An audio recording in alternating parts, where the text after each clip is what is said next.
paper is titled Mīmāṃsāka and Nyaya approaches to language.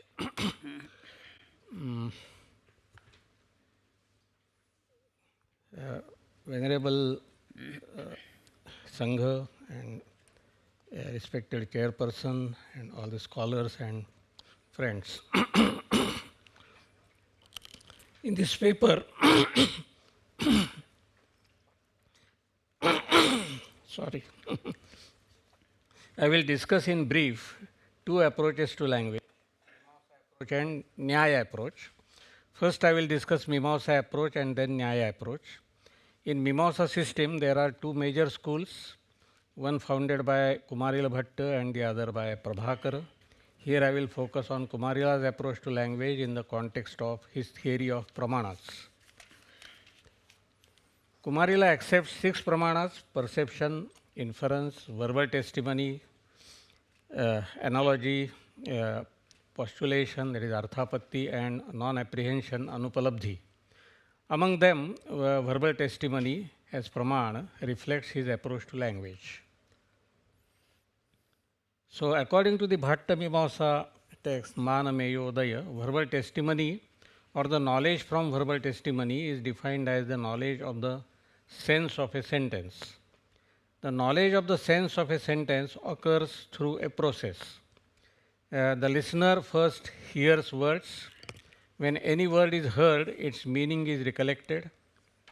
When all the words of the sentence are heard, the word meanings are arranged consistently to form the meaning of the whole sentence. The knowledge of the sentence meaning is the knowledge by verbal testimony.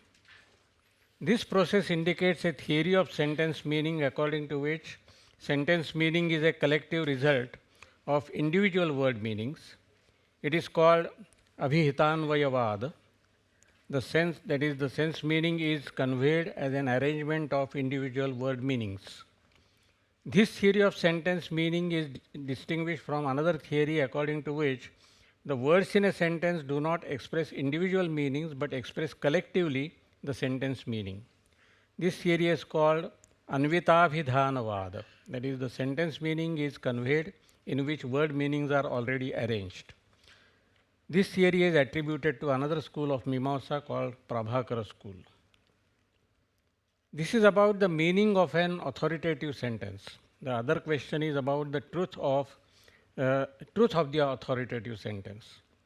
A question may be asked here, where from is the truth of the authoritative sentence derived? Here Bhatta Mīmāṃsākas distinguish between two types of verbal testimony. One personal, that is authored by a person, paurusheya, and impersonal, that is authorless, apaurusheya. Here Bhattas are distinguishing between ordinary, that is laukika trustworthy sentences, and extraordinary, that is alaukika trustworthy sentences, Vaidika trustworthy sentences. Both these types of trustworthy sentences constitute verbal testimony, which is an independent Pramāṇa according to them. Here different positions about ordinary verbal testimony and extraordinary, that is Vaidika verbal testimony, can be compared with the help of a table. That is, according to Nyaya, ordinary verbal testimony is a statement of a reliable person which is not reducible to inference. And when Nayayikas talk of Vedas as extraordinary verbal testimony, for them it is authored by God, it is not reducible to inference.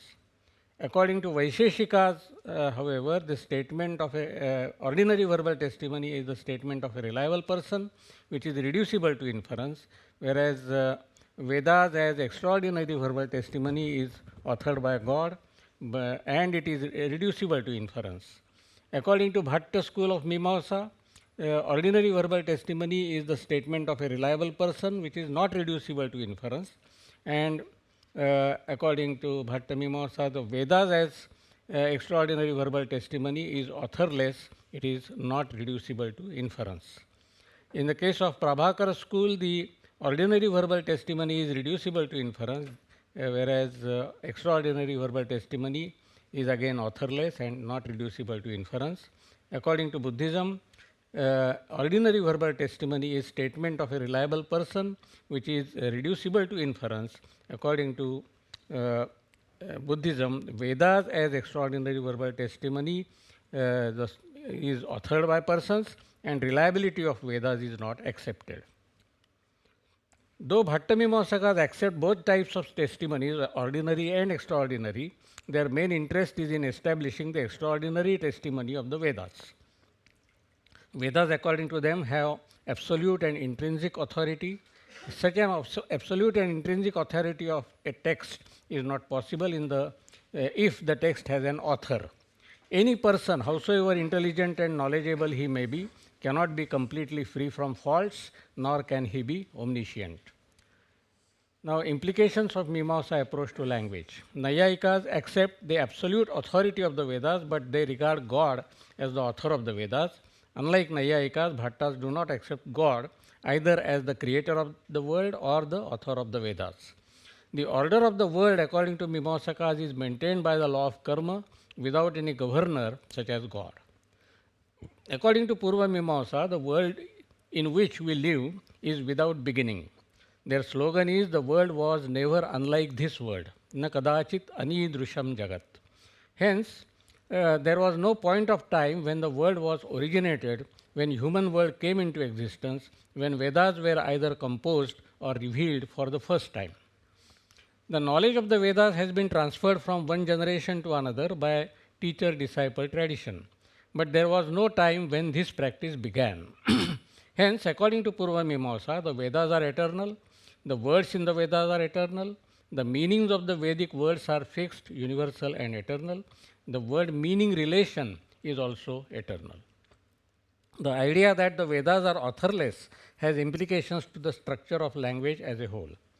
The absolute authenticity of Vedas was possible only by giving an eternal status to them.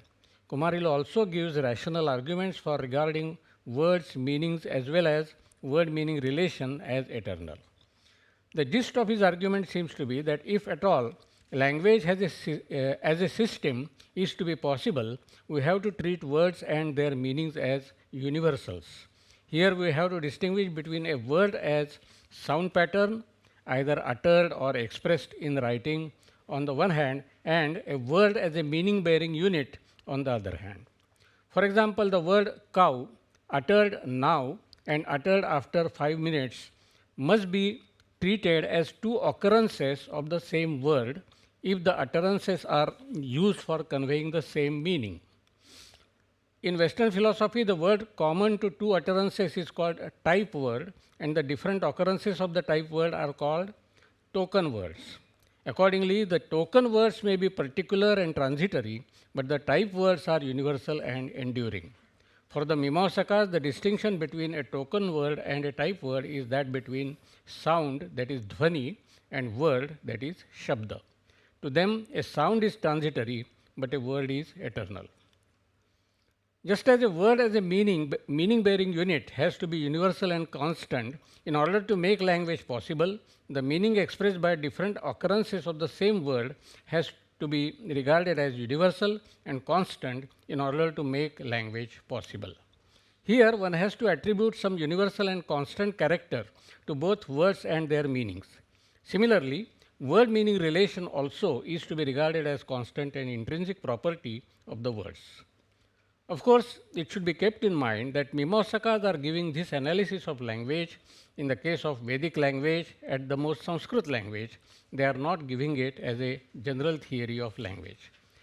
Now I go to the second part, that is Nyaya. Mīmāṃsā approach to language can be called a cosmocentric approach. According to this approach, words as the meaning-bearing elements of language have they obtain their power to refer to the elements of the world by themselves, that is to say, independent of human agency. The question of human agency comes at the next stage. Words exercise or execute their power through a human agency. Language is a given to human beings. They have to learn the language as it is given to them and empower themselves with it. According to the Purva Mīmāṃsā system, words are eternal and they have meanings as their natural characteristic. According to Nyaya Vaisheshika system, on the other hand, words are not eternal, nor do they have meanings as their natural characteristic, but they have meanings as a result of convention. Initially, this convention is not a man-made one, but a divine one. The Nyaya Vaisheshika theory of language in this sense can be called theocentric, that is, insofar as it is contradistinguished from anthropocentrism, that is, initially it is not purely cosmocentric but theocentric. The Nyaya Vaisheshikas accept a cycle of creations and destructions of the world. When God creates the world anew, He creates human beings as well, but the first human beings, when reborn in the new world, do not remember word meaning relations of the previous world, and hence they cannot communicate. According to the Nyaya Vaisheshikas, God makes the conventions about word meaning relations and confers power on words once again for them. Hence, the meanings of Vedic and classical Sanskrit are determined by God. Naiyayikas define the power, that is Shakti, of a word to refer to its meaning as God's desire. Shaktischa padena saha padarthasya sambandhaha sa cha asmat shabdat ayam artho bodhavyaha iti ishwarecha rupaha. It should also be noted here that although the Nyaya Vaisheshikas regarded all basic linguistic conventions of the Sanskrit language as God-made ones, they did not make this a universal rule. They did recognize that there are human-made conventions. Such conventions were called modern conventions or Adhunika Sanketa by Nyaya Vaisheshikas. However, they did not try to construct a general theory of language applicable to Sanskrit and non-Sanskrit languages alike, and ancient and modern conventions alike. The Naiyayikas believed that through Shabda Pramāṇa one can capture the true nature of reality, as there is supposed to be a firm and determinate relation between words and the elements of the world. Hence, we have the doctrine of Shabda Bodha, that is the knowledge of facts through the statement uttered by a reliable person, which is central to the Nyaya theory of language. With this background, let us understand some other aspects of the Nyaya theory of language. The Naiyayikas are known for their view that it is not just an individual object, that is Vyakti, nor just the universal property, that is Jati, which is meant by a word, but three things together, Vyakti, Akruti and Jati. However, it should be taken to mean that a word can sometimes refer to an individual object, sometimes to a form, and sometimes to a universal, or sometimes to their combination. For example, in the command, bring the cow, the word cow refers to an individual cow. But in the request to draw the cow on a canvas, the word cow stands for the form or image of a cow. And when one defines cow as an animal with a dewlap, one is not talking about an individual cow or an image of cow, but about the concept of cow or a universal cow. However, the term Jati should not be taken in its technical metaphysical sense, because Jati, according to Nyaya, belongs only to the first three padarthas, namely substances, qualities and motions, dravya, guna and karma, but not to all the seven padarthas. So Gautama's statement that the meaning of a word, that is padartha, is individual, form and universal, Vyakti, Akruti and Jati, makes better sense if it is interpreted as in a liberal way to suggest that a word can refer to a particular, a form or a universal property severally or in combination. It will also be consistent with the Prashastapada's view that all the six padarthas have three common characteristics, namely existence, that is astitva, knowability, prameyatva, and nameability, abhidheyatva. The view can then be extended to the seventh padartha, namely abhava also. Accordingly, all the entities classifiable under the seven padarthas have the three characteristics. They exist in reality, whether someone is aware of them or not. Secondly, they all are knowable by someone. And thirdly, they all are denotable by words.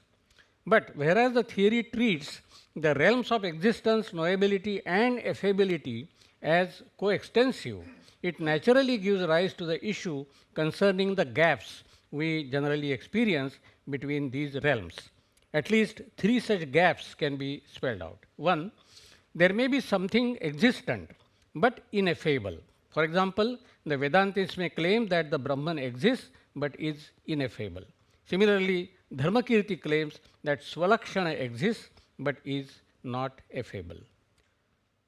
Number two, there may be something expressed in language but it may not exist in reality. For example, Patanjali's notion of Vikalpa Chitta Vritti is that of a mental state which is generated by the cognition of an expression but has no reference to a real thing. There would be a similar question about the reference of expressions such as a unicorn and the horn of a rabbit. So, the Patanjali Sutra is Shabda Jnananupati Vastu Shunyo Vikalpaha. Number three, we often experience an epistemic gap between understanding a statement and accepting it to be true. In the debate on theism, for instance, the atheist understands the theist's claims for the existence of God, but to him, the expression God does not refer to anything in the world. Another example is that of a literary fiction. We may read, understand, and enjoy a literary fiction while being aware that it is not about any real things or persons. Perhaps the Nyaya Vaisheshikas have good answers to the first two questions. On the first question about ineffable objects, they might say that after all, the Advaita Vedantis do not call the ultimate reality, do call the ultimate reality by the name Brahman and do talk about it and apply techniques like Jahad Ajahal Lakshana or for explaining its characteristics. Similarly, though Dharmakīrti regards unique particulars as ineffable, he does talk about them and call them Swalakshana. As regards the second question, the Nyaya Vaisheshikas can say that most objects of Vikalpa that Patanjala Yoga talks about are real objects for them. Secondly, statements about non-entities like a unicorn and the horn of a rabbit can be analyzed as statements about some real entities. For instance, a statement that unicorns do not exist can be restated as no horses have wings or no wings belong to horses. The third issue, I believe, poses a serious problem, and it is about meaningful but false statements and make-believe types of statements. The meaning of a false thought or a make-believe thought is also an object of that thought, but it may not be a real object or object of knowledge, that is Pramāṇa in the strict sense of the term. So, Matilal acknowledges this problem in the following words. We may understand the meaning of a false statement without believing in what it says. Here we take prima facie understanding to be a basic attitude prior to belief or knowledge. A Nyayika cannot agree for a simple non-committal attitude of only understanding the meaning or sense of a statement without believing or disbelieving it is not available in Nyaya vocabulary. So, this is the end of my presentation. I am aware that I have not discussed many aspects of, particularly of Nyaya and also Mīmāṃsāka, but because of the limitations of time, for example, Śabdārtha and the definition of a meaningful sentence, Akanksha, Yogyata, Sannidhi, so many topics are there, but I mean, the paper is open for discussion. You may ask questions or comment. You can comment also. No question? Thank you, Professor Gokhale. That was very, very illuminating, and thank you for covering both Mīmāṃsāka and Nyaya. So, as you know, these are the two main Indian schools that have engaged in intense debate on the philosophy of language with the Buddhist, epistemologist. So, in the context of two versions of understanding of the semantic unit, whether it is the words that have meaning and then put together convince the meaning of the sentence versus whether the meaning of the words derive from, being part of a sentence. So you talked about those two. And then you also made a point about how both in your understanding Mīmāṃsāka theory of language as well as Nyaya, your understanding, if I understood it correctly, is it's really not a theory about general theory of language. It's more specifically about Vedas and Sanskrit in particular. So why would you want to say that? Why would you not want to say that actually both Mīmāṃsā, even though the original intention is wanting to do with the validate the Vedas, but out of it comes a whole philosophy of language. Why can't we read Mīmāṃsāka's, theory of language and language meaning as well as Nyāyika's philosophy of language as applicable to a general theory of language, a kind of a semantic theory? What would be the problem? Yes, thank you for very interesting question. When, for example, the question comes as to language should be pure, the purity of language. There, they insist that it should be according to Paninian grammar, and if you are not using pure words, correct words, so the correctness of words ultimately depends on the system of grammar, and if you are not using, then it is not, you are not communicating in a proper way. So, and this has been questioned by Dharmakīrti in Nyaya, where he says that there is no pure language as such. So, any language, if it succeeds in communicating something, even if you use ungrammatical word or the word which is not there in the dictionary, for example, you and the listener understand it, then it is a good communication. So that approach is not there in Mīmāṃsā and Nyaya, because for them ultimately their goal is to establish the authenticity of Vedas and also a kind of social approach, that superiority of a particular caste and so on and so forth. So that I think could be the reason. Of course, I am not saying that many insights they give about Sanskrit language, they cannot be extended. You can apply, you can try to build up a general theory of language by using those insights. But they themselves were not trying to do that. They were not considering other languages, for example, which were available at that time for understanding the theory of language. Hello. Yes. Thank you for your excellent presentation. So we say like this, right? With the help of words, we create sentence, and then through sentence we convey our message, right? So sorry. If we say so, then do you think when in both Mīmāṃsā and Nyaya approaches, so do you think there is a perfect communication? So we say like yes. In one of one of our great masters said like, okay, the moment we think, it is a confusion. And the moment we say something, it is a contradiction. Sorry. So do you think that we have the perfect communications among us when we speak and then when we talk with each other? Communication? Perfect communications. Sorry.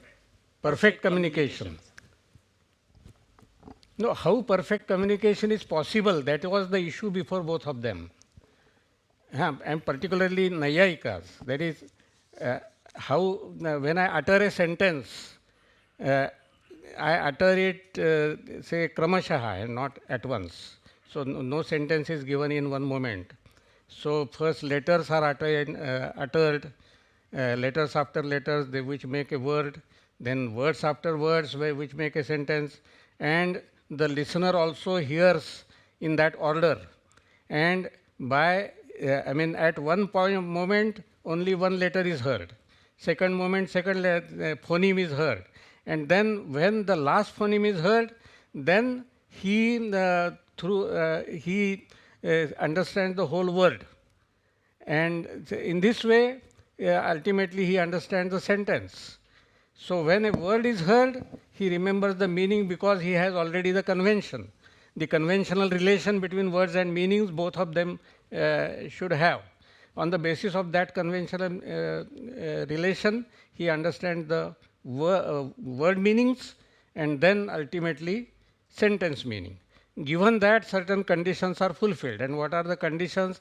They talk about akanksha, yogyata, sannidhi, etc. as the conditions of making a correct sentence. And correct means well-formed sentence. That does not mean that the sentence is true or false. It could be a false statement also, but it will mean something. And when the listener understands the meaning, he can react to that. He may say that what you are saying is wrong and whatever. So in this way, the communication process is explained by, particularly Nyayikas were very particular about that. In the case of Vedas, the process becomes more complicated because for them the words are eternal and so on and so forth. So they are expressed through dhvanis. Words are already there. They are not created or they are not impermanent, they are permanent, but they are expressed through dhvanis. And when all the dhvanis are uttered, the word becomes manifest to the listener. The word is already there, which becomes manifest. So the process will be different in the case of the two systems. One more question.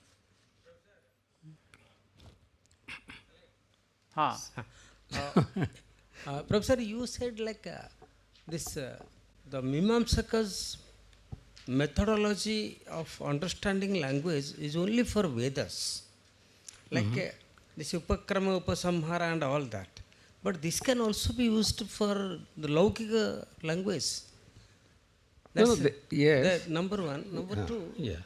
like there is a like going this Prabhakaras go with the Nyaya school. They go with the Nyaya school as far as their language understanding is concerned.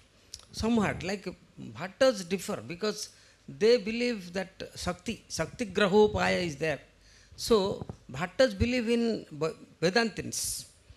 Whereas the Nyayikas go along with Prabhakaras, which is why the Abhava is not given as a Pramāṇa and understanding is according to the Sabda, like as it is in as far as Nyaya is concerned. There is where he is differing from that.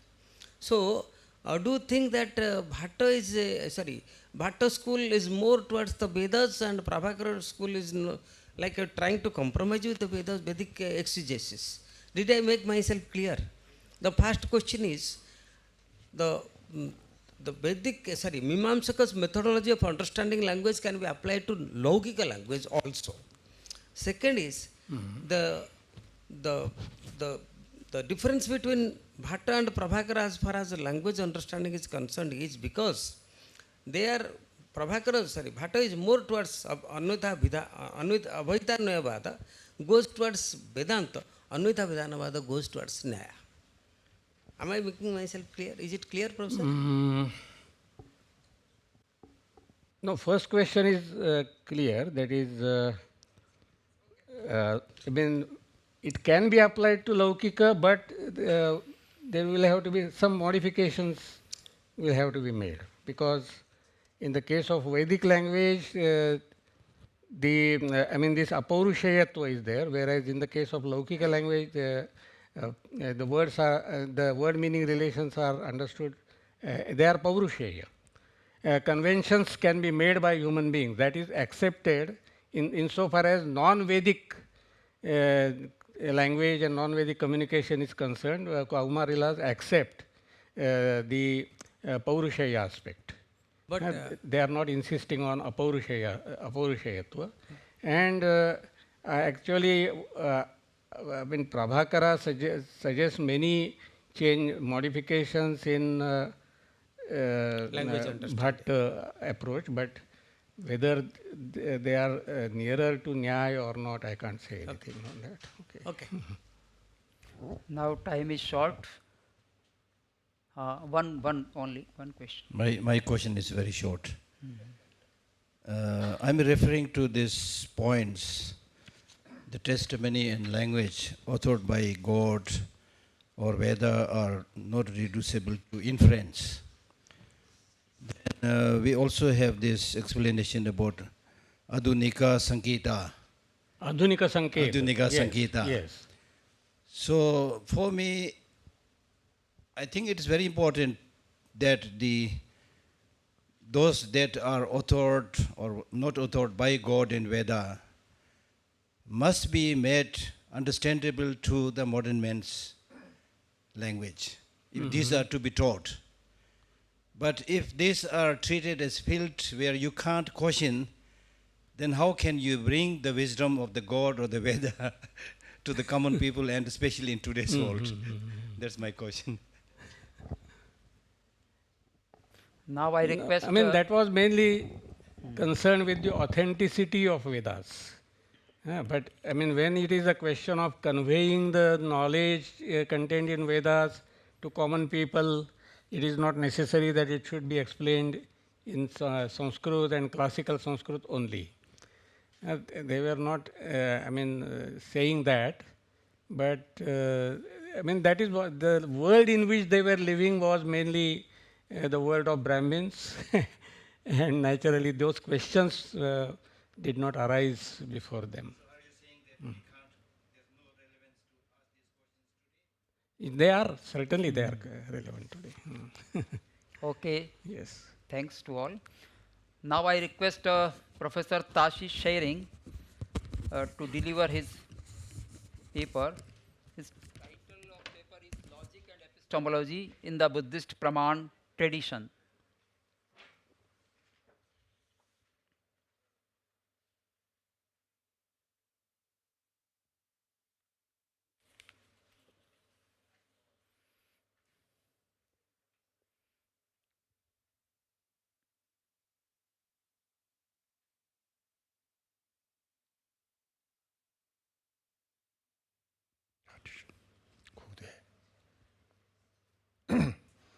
Good morning, everybody. My topic is Logic and Epistemology in the Buddhist Pramāṇa Tradition. First and foremost, I would like to express my sincere gratitude to the Dalai Lama Centre at Bodhgaya for inviting me and giving me the opportunity to share my thoughts to this august gathering. To present my ideas on the topic, I have divided my discussion into two parts, an introduction and the gist. Number one, introduction. As we are aware, in the world, there have been, are, and will be various religions, philosophical schools, beliefs, non-believers, and so on. Why is this the case? The reason lies in the diversity of mental dispositions, aspirations, goals, and so forth. Therefore, even in Buddhism, the Buddha offered different teachings tailored to specific followers, and these teachings are valid for those particular individuals, much like how different medicines cure different illnesses. The same principle applies to all other religions and philosophical traditions. Given this, do we have to accept that there are no universally accepted authentic reasons for everyone? This is a crucial and central question to examine. All religions and philosophical schools claim that their way of thinking and practice is the best for themselves. As a result, they accept and follow their teachings, either proving them through logic, discourse, or both, while refraining from the beliefs of others. But why should one reason accepted as authentic by one tradition not be considered authentic by others? For example, even in Buddhism, there are numerous logical arguments to support the emptiness of phenomena as articulated by Nagarjuna and others. Did scholars from other Buddhist traditions, like the Asanga brothers, fail to see or find Nagarjuna's logic convincing? This raises an important question. To address this issue, there are only two possible positions, either one must assert that there is an authentic reason that is universally acceptable, or one must admit that no such universal reason exists. My stance is the latter. There's no universal reason that is acceptable to all. This can be demonstrated through both discourse and logic. Therefore, the audience has two choices: either accept this or reject it. Discourse. To demonstrate from the perspective of discourse that there is no universally accepted authentic reason, the Buddha stated, "Ho fully ordained monks and scholars, just as a goldsmith tests gold by burning, cutting, and rubbing it, so you should thoroughly examine my words and accept them, not out of reference for me, but through your own understanding." Logic. To argue from the perspective of logic that there is no universally accepted authentic reason, one might contend that the discourse itself proves the existence of such a reason. That is why the Buddha emphasized that his teaching should be examined. In response, I would like to argue that this very discourse demonstrates there is no authentic reason acceptable to all. Otherwise, how could the Buddha suggest that ordinary people assess his wisdom?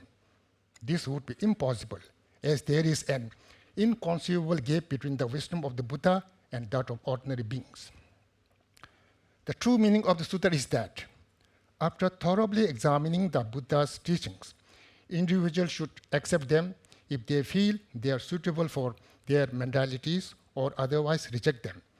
As the saying goes in Hindi, "Pasand apne apne," likes depend on the individual. If the Buddha had intended otherwise, he would have said, "I'm omniscient and enlightened, while you are ordinary beings with neither the wisdom nor the capacity to judge my teaching.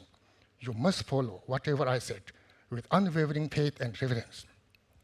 Instead, the Buddha's words should have been phrased differently, with a slight change in tone, as follows: "Ho fully ordained monks and scholars, although a goldsmith examines gold by burning, cutting, and rubbing it, you should not examine my words and accept them merely because I am the Buddha." Number 2, gist. Now, to address the core topic of logic and epistemology, there are numerous volumes written by both Indian and Tibetan masters, and covering all of them would not be feasible. Among them, the two things are going to be examined as follows. Number 212, logic, reasonings. What is the characteristic of reasoning? Any statement provided to establish the probandam, the proposition to be proven, is considered as characteristic of reasoning. Reasoning can be classified into two types: correct reasoning and incorrect reasoning. Without understanding the distinction between correct and incorrect reasoning, it is impossible to grasp the Indian system of logic. What is the characteristic of correct reasoning? Correct reasoning is characterized by possessing all three modes. The three modes are: number 1, probity of the subject. This refers to the existence of reason on the logical subject. Number 2, subsequent pervasion. This refers to having pervasion between the reason and the predicate. And number 3, counter-pervasion. This refers to contrast pervasion of predicate and reason. For instance, when we say sound is impermanent because of being created by causes and conditions, here sound is the logical subject. Impermanent is the predicate. Sound is impermanent is the probandam. Because of being created by causes and condition is the reason. Number 1. When the reason, because of being created by causes and condition, exists on the logical subject, sound, then it is endowed with the first mode. Number 2, all the created phenomena must be impermanent, is the subsequent pervasion, which is the second mode. Number 3, when the phenomena is permanent, it must not be created by causes and condition, is the counter-pervasion, which is the third mode. So, whatever the statement we make, if it is endowed with all the three modes, then that statement is considered as correct reason. Having realization, relying on These three modes is called inference for oneself, Swart Anumana, and its verbal statement is called inference for others, Parat Anumana. The three modes must be counted only on the reason, as stated in the Pramāṇa Yukti Niti. Three modes are only in the phenomenon of smoke. For instance, considering the syllogism of on the smoking mountain pass, there is fire because there is smoke. The existence of smoke on the smoking mountain pass is the first mode. Having pervation of wherever there is smoke, there is fire is the second mode. And having contrast pervation that wherever there is no fire, there is no smoke is the third mode. Lacking any of the mode is incorrect reason. Number 2.12, examination of recognizing Prabandham Paksha Sadhya. Paksha Sadhya or Prabandham is a very important topic in debate, Śabdārtha and logic. There are two ways to use a Prabandham, namely as a real Prabandham or as an imputed Prabandham. A real Prabandham refers to the combination of a logical subject with a predicate, whereas an imputed Prabandham refers to both the logical subject and predicate in isolation. For instance, when one uses a logical syllogism in order to prove the impermanence of sound, such as sound is impermanent because it is the product of a causal condition, impermanent sound is the real Prabandham, whereas sound and impermanent are merely imputed Prabandha. The question is, if the logical subject and predicate are not real Prabandha or Paksha, then why are they designated as Prabandha? Though there are various ways to input names, such as through similarity, relation, being well known in the world, the imputation of a universal name onto a particular phenomenon, etc. Regarding the Prabandham, it is imputed on the logical subject and the predicate individually because they are the parts of an assembled whole, that is, the parts of the real Prabandham. Such as, when a portion or part of a cloth is burnt, one says the cloth itself is burnt. Number one, why is the logical subject imputed as a Paksha? If the real Prabandham or Paksha refers to the combination of a logical subject with a predicate, then how it is that the Paksha Dharma is the minor premise or the relationship between the reason and the logical subject, in which make case Paksha only refers to the logical subject. Is this not a misunderstanding of the real Prabandhams, be it the Paksha? Response. The reason is, if one says Dharma or Dharmaka alone, it is unclear if this refers to a similar example, a dissimilar example, or the logical subject itself. If one has to clarify by saying that this Dharmaka neither refers to a similar example nor to a dissimilar example, but refers only to the logical subject, then it can become time-consuming during debate. If one says its crucial name, Jikyasa Dharmaka, Shendi Chojen, meaning the desire to know the logical subject, then there is a problem with meter or problem of dissimilarity of wording is there. For instance, number one, the Jikyasa Dharmaka, meaning the desire to know the logical subject. Number two, Anvaya, the subsequent perversion. And number three, Vedarika, the counter perversion. Therefore, in order to understand the meaning clearly, without lengthy interpretation, the word Paksha is used as stated by Sakya Pandita in Pramāṇa Yukti Niti. There would be a misunderstanding while using the term Dharmaka. Clarifying all the possibilities would be time-consuming. Stating the actual name creates a problem with meter. In order to realize the meaning easily, the term Paksha is added. Number two, why is the predicate inputted as Paksha? If the real Prabandham or Paksha refers to the combination of a logical subject and predicate, then how is it Paksha? Prabandham can refer just to the predicate. Is this not a misunderstanding to the real Prabandhams, be it the Paksha? Response. The reason is, if one says the reason from which follows a Dharma, Tinzi Chugi Chetova, then one might think that even a contradictory reason has subsequent pervasion because even a contradictory reason necessitates some dharma. For instance, when one says sound is permanent because it is the product of causes and condition, the reason because it is the product of causes and condition is a contradictory dharma with regard to what it is trying to prove, that is, pravandam, permanence.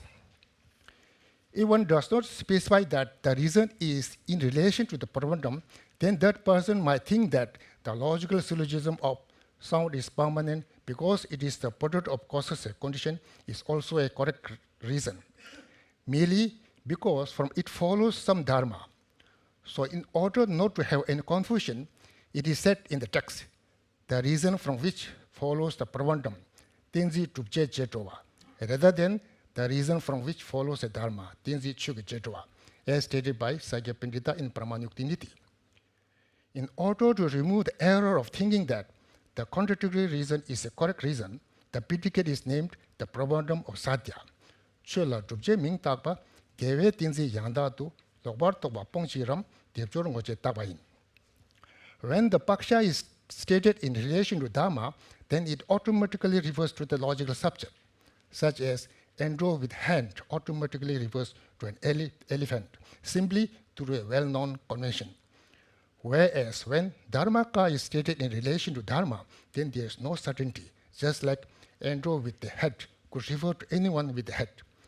These analogies are stated by Sakya Pandita in Pramāṇa Niti as follows. The word of paksha related with dharma refers only to the logic subject, such as enroll with hand. The word of dharmaka, though related with dharma, there is no certainty, such as enroll with head. Number 2.2. Epistemology, an examination of the characteristic of pramāṇa. Any of the characteristics must be free from three faults, as stated in the Pramāṇa Niti.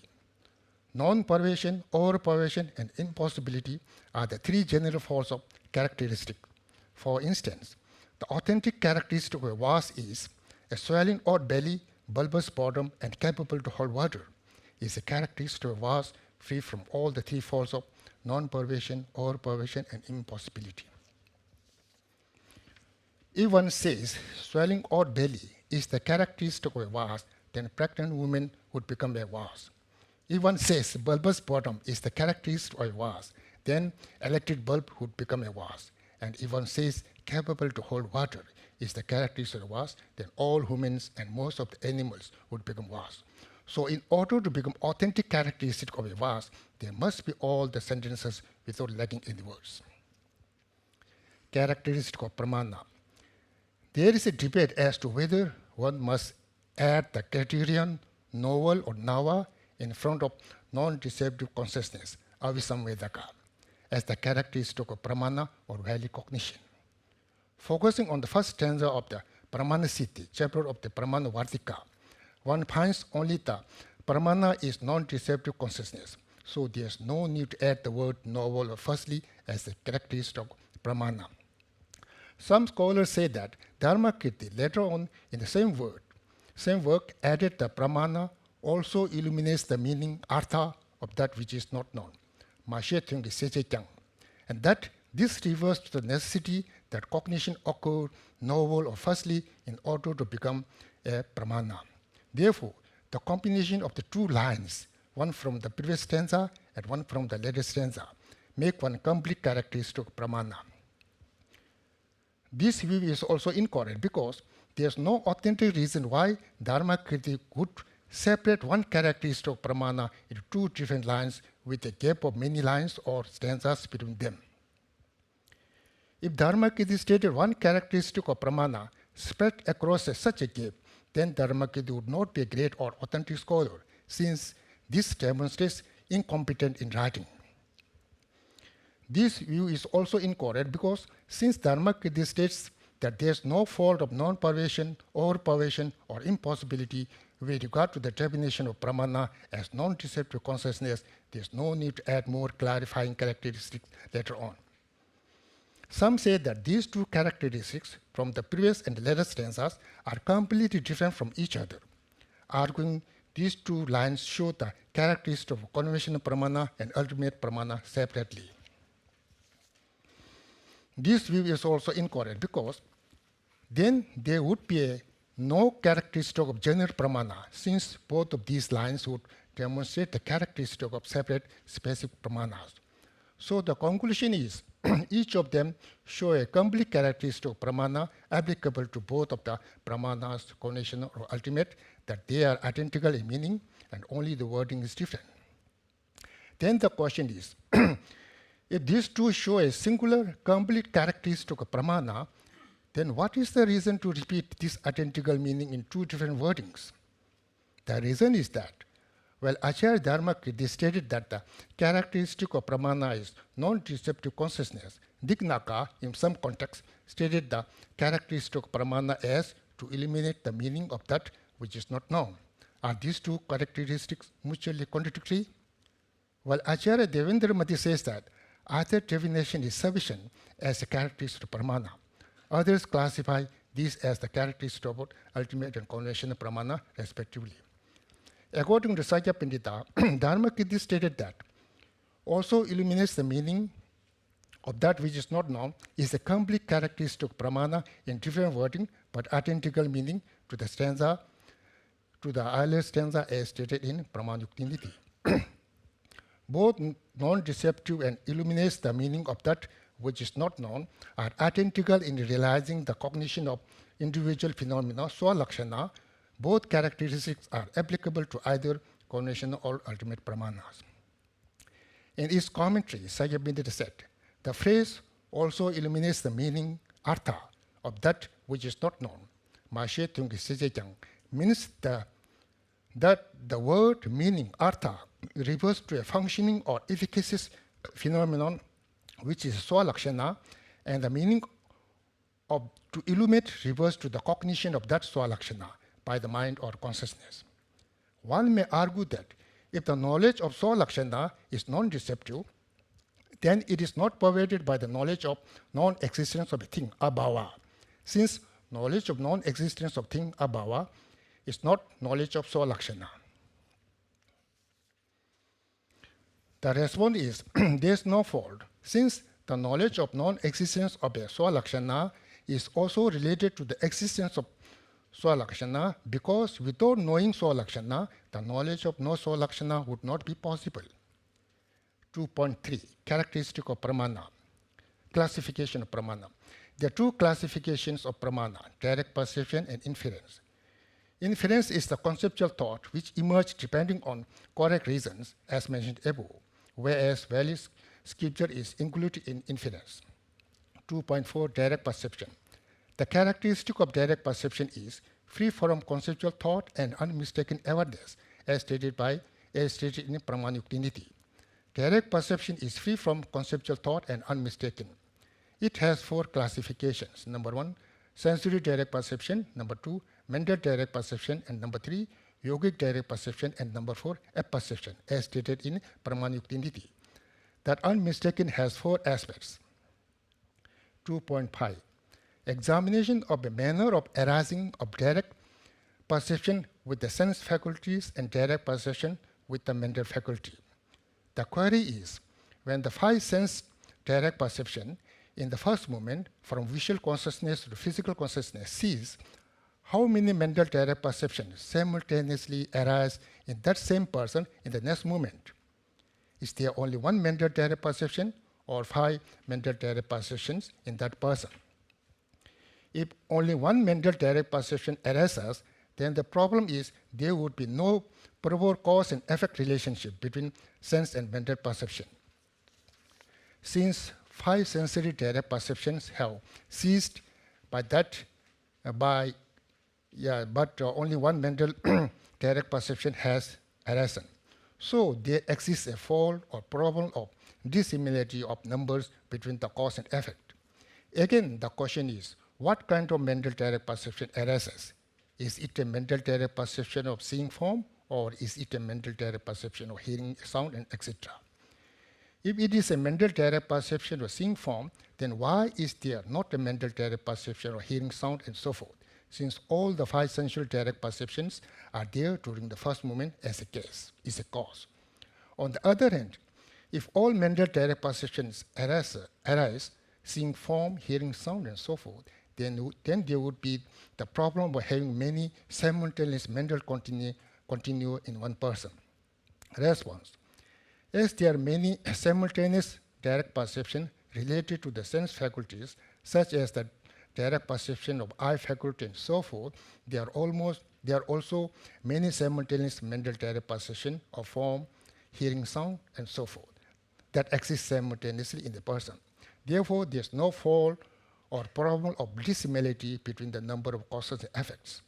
Again, because there is no fault in having many simultaneous mental direct perceptions in one person, there is also no fault of having many simultaneous mental continua, since internally they all are united in apperception, so some way done. However, there is only one mental continuum of mental conceptual thought as stated by Sajja Pandita in Pramāṇa. Like sense consciousness, there are many simultaneous mental direct perceptions, but internally there is only one apperception. So while from the perspective of focusing on external phenomena, there are 5 simultaneous mental direct perceptions, internally there is only one apperception or one conceptual thought in one moment. Again, another query is, if mental direct perception arises depending or preceded by the sense consciousness, do both of them arise simultaneously or in succession? There are 3 views. Number 1, some say the arising of sensory direct perception and mental direct perception alternate. Suppose there are 10 movements between sensory direct perception and mental direct perception. The first, third, etc. All the odd movements involve sensory direct perception, whereas the second, fourth, etc. all the even movements involve mental direct perception. So sensory direct perception has 5 movements and mental direct perception also has 5 movements, totaling 10 movements. Number 2, some say that within the 10 movements, the first 9 movements are of sensory direct perception, whereas the 10th movement involves mental direct perception. So sensory direct perception has 9 movements and mental direct perception has only 1 movement, totaling 10 movements. Number 3, some say that sensory direct perception occurs only in the first moment, where there is no mental direct perception at all. But from the second movement to the 10th movement, sensory and mental direct perception occur in parallel. So sensory direct perception has 10 movements and mental direct perception has 9 movements across 10 movements. Number 1, argument. If mental direct perception sees the object already seen by sensory direct perception, then mental direct perception cannot be the valid cognition, since it sees a phenomenon which is already grasped by another consciousness, and it will be a substitute cognition. But if mental direct perception sees a phenomenon not grasped by sensory direct perception, then even a blind person could see a form. Number 2, response. Sensory direct perception is an immediate condition for mental direct perception. Therefore, there is no possibility a blind person could see form. There is also no fault of mental direct perceptions being not a valid cognition, because mental direct perception sees simultaneous with sensual direct perception from the second moment. One may wonder, though, why it is that when 3 phenomena come together, number 1, the external was an object, number 2, the internal eye organ as a faculty, and number 3, the visual consciousness as a subject, the resulting imprint or aspect akara is only of a was there in the visual consciousness and not an imprint of the eye faculty. Response. For example, though there are many causes that come together to bear a child, such as parents, the environment, food, and so forth, but the body of a child is always in the shape or aspect of its parents and not that of food like rice and so forth. In the same manner, the imprint of visual consciousness always resembles external form and not the aspect of eye faculty as stated in Pramāṇa. Though food, etc., are the causes for sun, but the sun is in the shape of parents, likewise, the aspect of objects such as was arises to the consciousness. Again, one may wonder, why is that through the assemblage of three phenomena. Number one, the external vast as an object. Number two, the internal I as a faculty. And number three, the visual consciousness as a subject. The result is named after the sense faculty, that is visual consciousness, and not with the regard to the external form of a vast, etc. Response. For example, through the assemblage of three phenomena of number one, a drum, number two, a stick, and number three, human effort, the result of sound emerges. If one says stick sound or human sound rather than drum sound, then one cannot understand its meaning. Just saying drum sound, one can easily understand the meaning without any error. In the same manner, when one says form consciousness rather than visual consciousness, then there is a possibility of confusing visual consciousness with mental consciousness, as the Buddha has said in the sutra. There are two kinds of consciousness knowing form, that is the I and the mind. So just saying visual consciousness, one can easily understand the meaning without any error. Following are the issues to be discussed. Number one, is there any universally accepted authentic reason? If so, why do various religions and philosophical schools continue to exist? Number two, according to Indian Buddhist Pramāṇa treatises, is it necessary to apply the term novel or nava when describing the characteristic of pramāṇa? Number three, the real and imputed designation of the paksha. Number four, the process of arising in sensory direct perception and mental direct perception. Thank you very much. Thank you, Professor Śabdārtha. Now there is a shortage of time to ask question, so I invite the next speakers.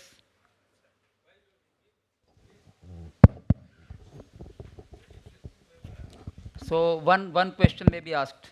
One question. One question. One question. First question. Yes. Yes. He will So ask. my question is, one of your main theses, right in the beginning, you mentioned there is no universal reason that is acceptable to all. At the same time, you also explained about the correct reasoning with three modes.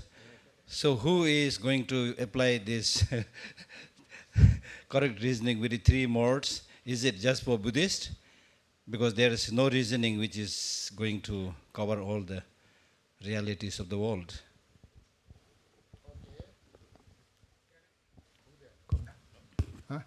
Yeah, this I mentioned regarding the three modes, okay, according to Buddhist Pramāṇa tradition. But according to Buddhist consequentialist tradition, they don't accept it. Okay? In this way, there's no universally acceptable authentic reason. It's okay?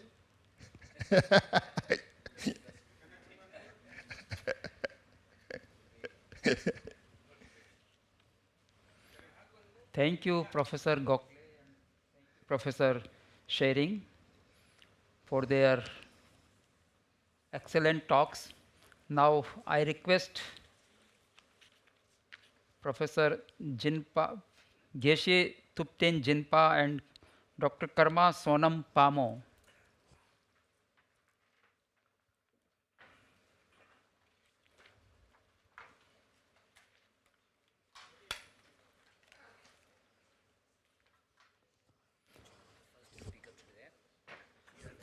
They will keep it here.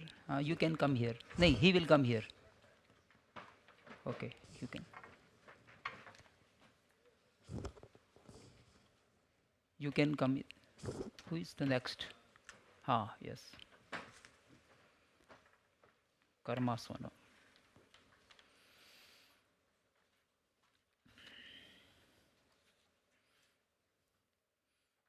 Now I request Dr. Karma Sonam Palmo to deliver her lecture. Her title is Developments in Buddhist Pramāṇa Thought in Tibet.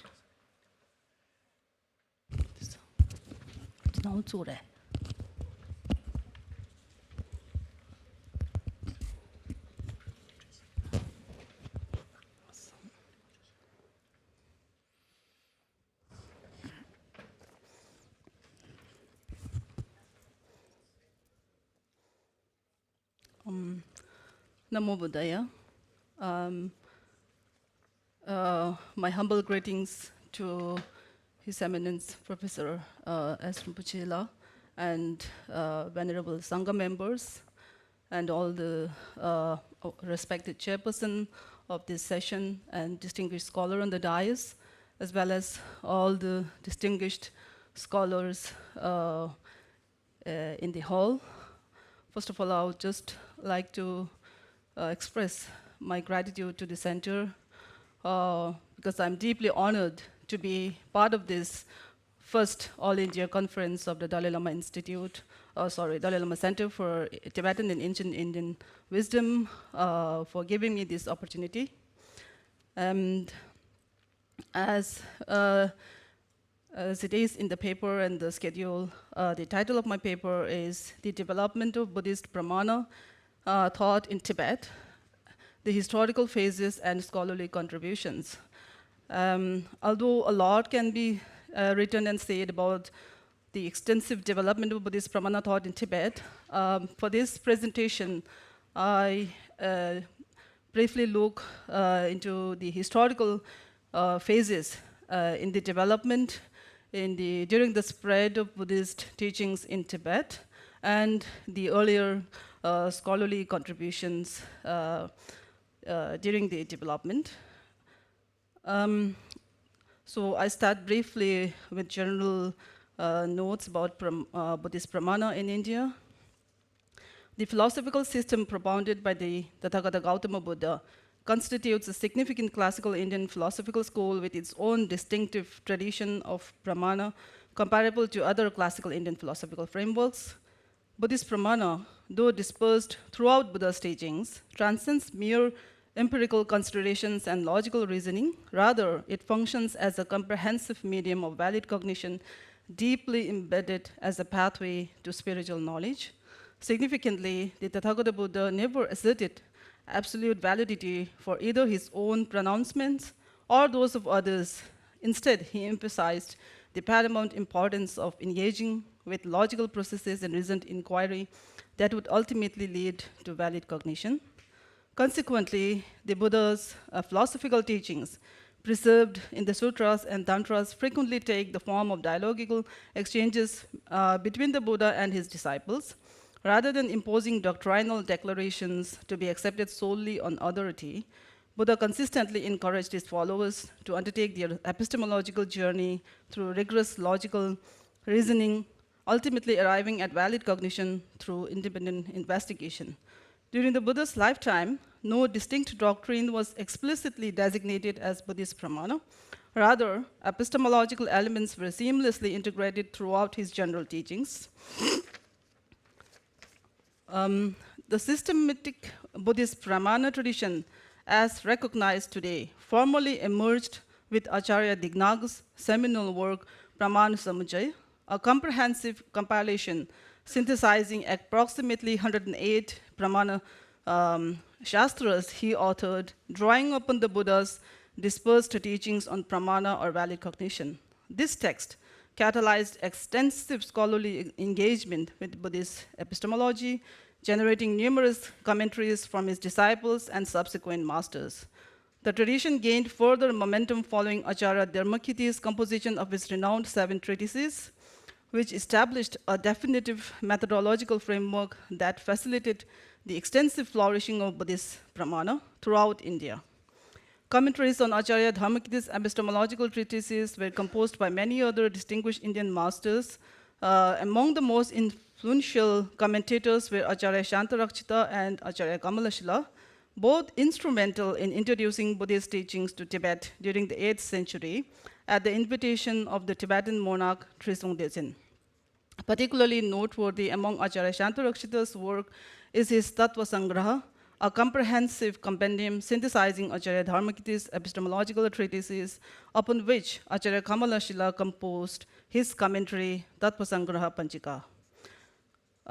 Buddhist Pramāṇa constitutes a fundamental pillar within the curriculum of Indo-Tibetan Buddhist philosophical studies across all Tibetan Buddhist schools.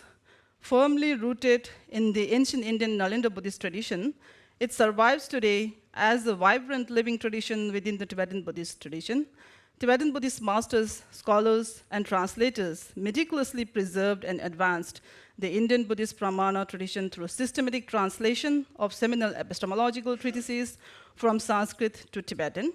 Furthermore, the Tibetan Buddhist scholars substantially developed this tradition through their original compositions on the subject and by establishing Buddhist Pramāṇa as a core component of Indo-Tibetan Buddhist philosophical education. What follows in this paper is an attempt to present a concise historical development of Buddhist Pramāṇa thought in Tibet and scholarly contributions to its flourishing within the Tibetan Buddhist tradition through three distinct phases. First, the advent of Buddhist Pramāṇa thought in Tibet and the old Pramāṇa period. Second, the new Pramāṇa period and its consolidation. And third, the unique contributions of Tibetan scholars in systemizing Buddhist Pramāṇa as a standardized component of Buddhist philosophical studies across all Tibetan Buddhist schools. The introduction of Buddhist Pramāṇa thought in Tibet coincided with the broader transmission of Buddhist teachings to Tibet in the 8th century.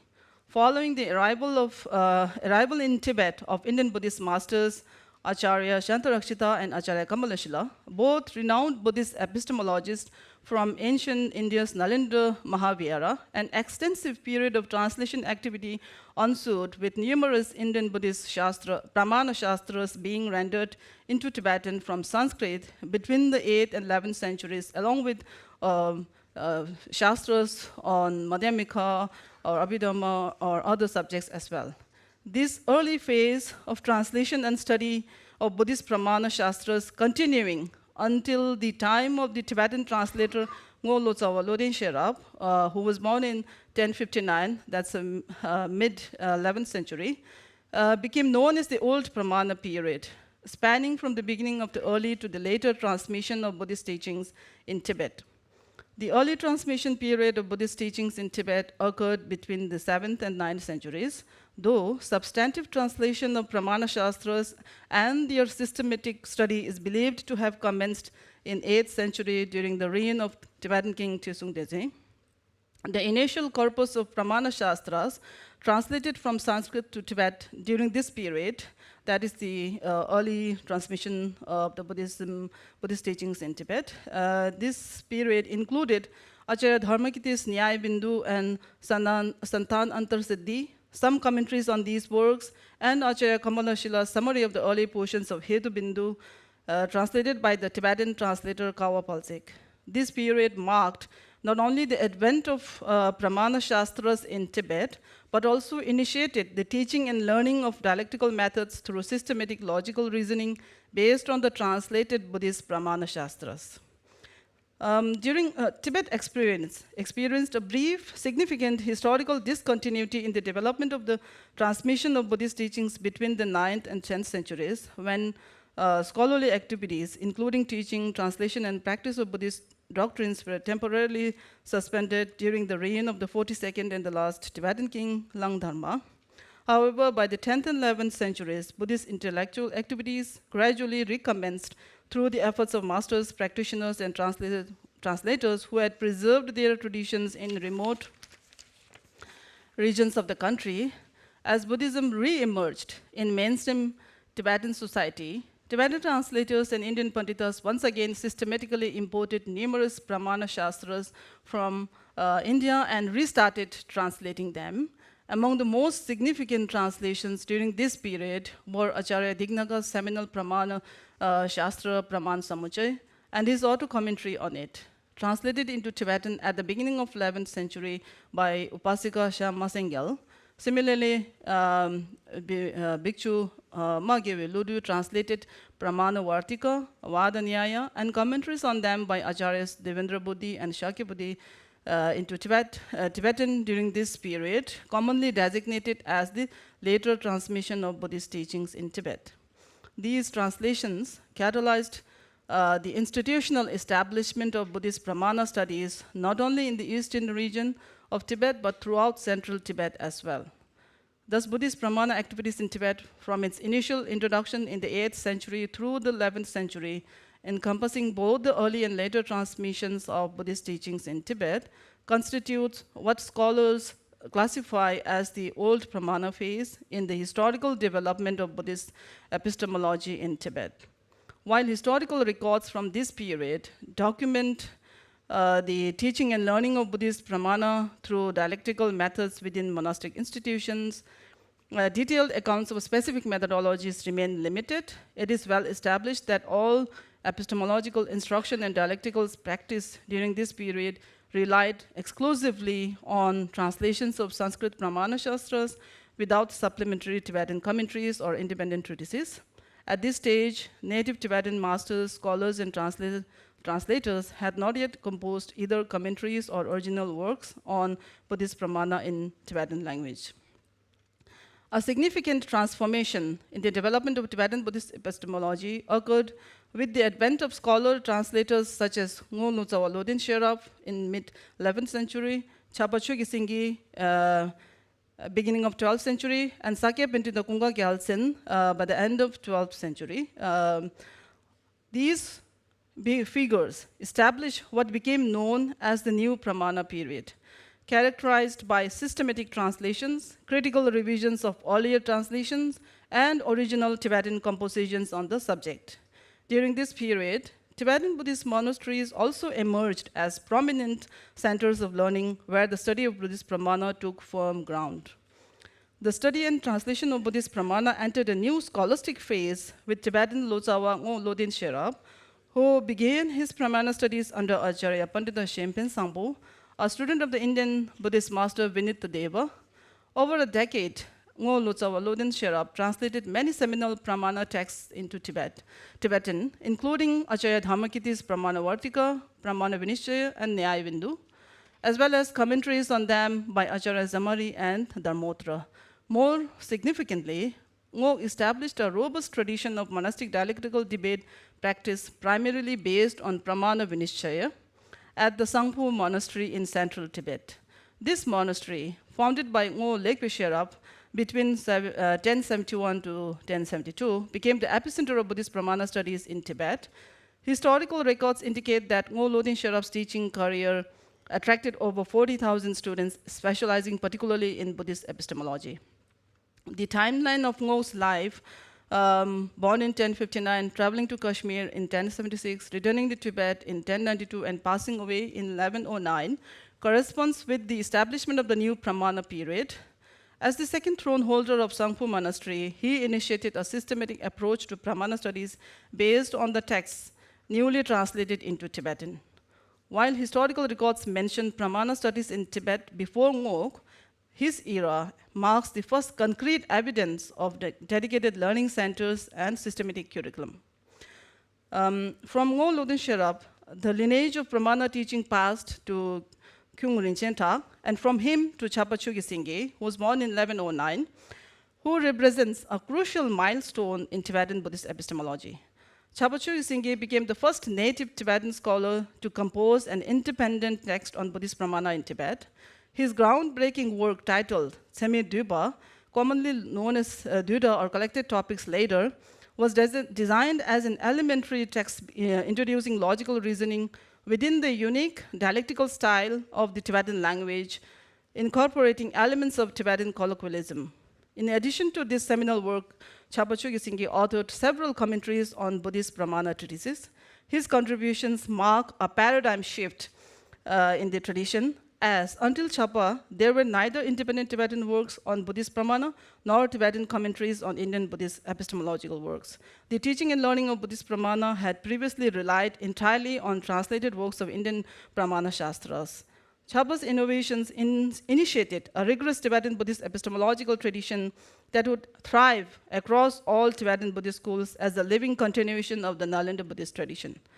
The methodology established by Chapa was continued by his disciples and spread throughout Tibet, resulting in over hundreds of indigenous Pramāṇa texts composed in Tibetan.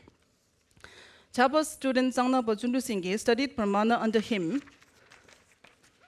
and composed commentaries on the Pramāṇa Vinishchaya, and through Zangnapa's disciple, Nyashik Jambal Doji, the tradition of philosophical Pramāṇa study spread to the Jonang and Sakya schools of Tibetan Buddhism. Next comes the period of Sakya Pendita, which saw the maturation of Pramāṇa studies in Tibet. Sakya Pintita Kunga Gyaltsen was born in 1182. With him, the philosophical study of Buddhist Pramāṇa in Tibet reached new heights of sophistication and maturity.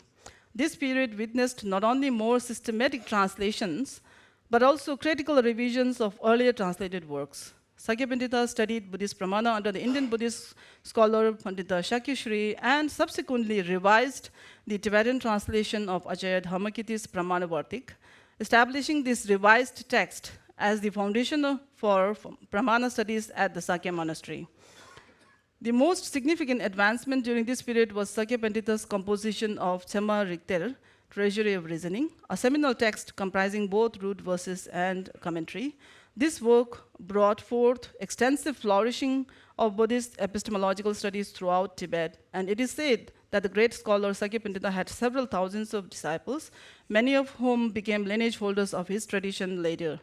Prominent among those were Uyukpa Rikpesingye, Shang Dodipal, Dharmchand Namkhapal, Panglozo Ludutemba, Lama Sonam Gyaltsen, Nyawin Kungapal, and Jesu Rendawa Shonulodri, who himself composed various Pramāṇa treatises and further expanded the teaching of epistemological studies. By this time, Tibetan Buddhist scholars were making significant and unique contributions to Buddhist epistemology, adapting and developing the tradition to new heights.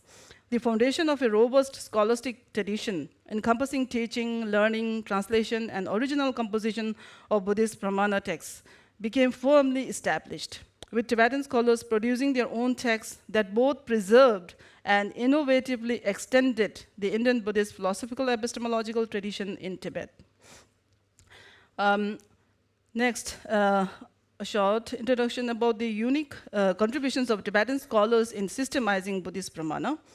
So, as the new Pramāṇa period unfolded in Tibet, pioneering Tibetan scholars like Ngo Losao Lodin Sherab, Chapachu Gisenge, and Sakya Pintita led the development of Buddhist Pramāṇa through rigorous compositions of texts on Pramāṇa in their native Tibetan language.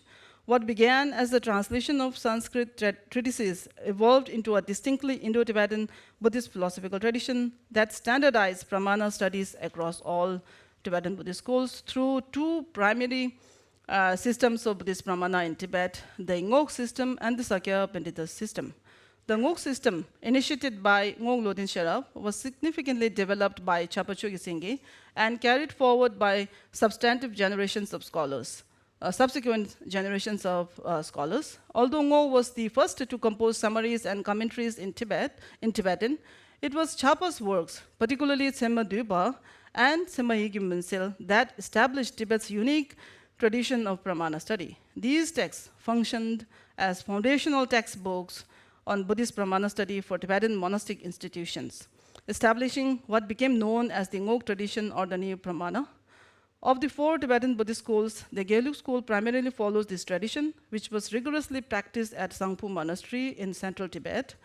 At Sangpo Monastery, Pramāṇa studies were primarily based on Acharya Shantarakshita's commentarial works on the Acharya Dharmakīrti's 7 treatises of Pramāṇa and Acharya Kamaleshula's interpretations of them, with particular focus on the Pramāṇa Vinishchay.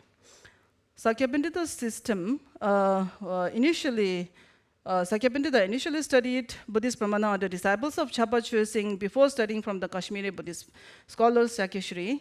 After revising the Tibetan translation of Acharya Dharmakīrti's Pramāṇa Vartik, Sakya Pintita composed his own seminal work, Tsema Rikter. His approach, philosophically, hermeneutically, and philologically, came to be recognized as distinct from the Ngok system, establishing a new lineage of Pramāṇa studies.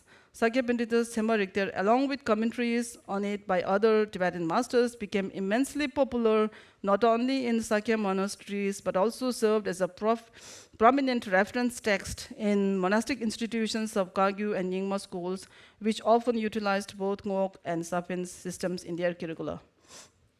Tibetan innovations in Pramāṇa study, Chapachu Singh's contribution was particularly revolutionary. His Semidvipa, which became known as Duda later, became the elementary textbook for initiating studies in logical reasoning, presenting various topics of Pramāṇa in a systemized and accessible format. This innovation established a robust dialectical tradition among monks as part of their Pramāṇa curriculum. Most importantly, Tibetan scholars reconceptualized Pramāṇa study not merely as a tool for establishing philosophical viewpoints, but as a mechanism to sharpen cognitive skills and logical reasoning applicable to all domains of knowledge and practical life. This rigorous system for developing cognitive logical reasoning skills flourished extensively in Tibet, primarily due to Chapacho Gyesengye's contributions. His independent text, Higyu, the first indigenous Tibetan text on Pramāṇa, contains many unique interpretations that influenced generations of scholars in Tibet. So in terms of philosophical interpretations of Buddhist Pramāṇa texts, both Indian and Tibetan Buddhist masters differed in their views on the philosophical framework through which Buddhist Pramāṇa texts should be interpreted. With respect to Indian scholars, Acharyas Devendra Buddhi, Shakya Buddhi, and Dharmotra and their followers viewed that while Pramāṇa Vartik primarily presents logical reasoning according to Buddhist tenets Sautantrika, its ultimate interpretation follows the Chittamatra Buddhist philosophical school. On the other hand, Acharya Prajnakaragupta and his followers interpreted Pramāṇa Vartik according to Prasangika Madhyamika, and Acharyas Shantarakshita and Kamalashila interpreted it according to Svatantrika Madhyamaka. With respect to Tibetan scholars, according to Shakya Chodin, Ngolozawaludin Sherab and Chapacho Gyesengye interpreted Pramāṇa Vartik according to Madhyamaka, not distinguishing either of Prasangika or Svatantrika, rather to what they termed as the Great Madhyamaka. Sakya Pandita aligned with the views of Acharyas Devendra Buddhi, Shakya Buddhi, and Dharmotra that while the root text of Pramāṇa Vartika primarily follows the tenet of Sautantrika, its ultimate view accords with the tenet of Chittamatra. Likewise, Tibetan Buddhist masters Acharya Rendawa and Je Tsongkhapa followed Sakya Pandita's interpretation. However, Shakya Chodin, in his later years, and the 7th Karmapa Choda Gyatso maintained that Pramāṇa Vartik represents not just Madhyamika, but specifically the other emptiness of the great Madhyamika. There are other scholars who proposed that Pramāṇa Vartika could be interpreted through multiple philosophical systems rather than being limited to any single viewpoint. The Buddhist Pramāṇa is one of the 5 fundamental subjects alongside Madhyamika, Vinaya, Prajnaparamita, and Abhidhamma in the curriculum of Tibetan Buddhist monastic institutions. This tradition continues not only in Tibet, but also in Tibetan Buddhist monastic institutions in India after the Tibetans exiled in India, and in other Tibetan Buddhist monastic institutions in other Himalayan regions like Bhutan and Nepal, representing the living continuation of the ancient Indian Nalanda Buddhist tradition. The Tibetan contribution to Buddhist Pramāṇa is preserved in approximately 200 titles in the collected works of Tibetan Buddhist masters, majority of them belonging to the Gelug school of Tibetan Buddhist school, followed by Sakya, Kagyu, Jonang, and Nyingma traditions.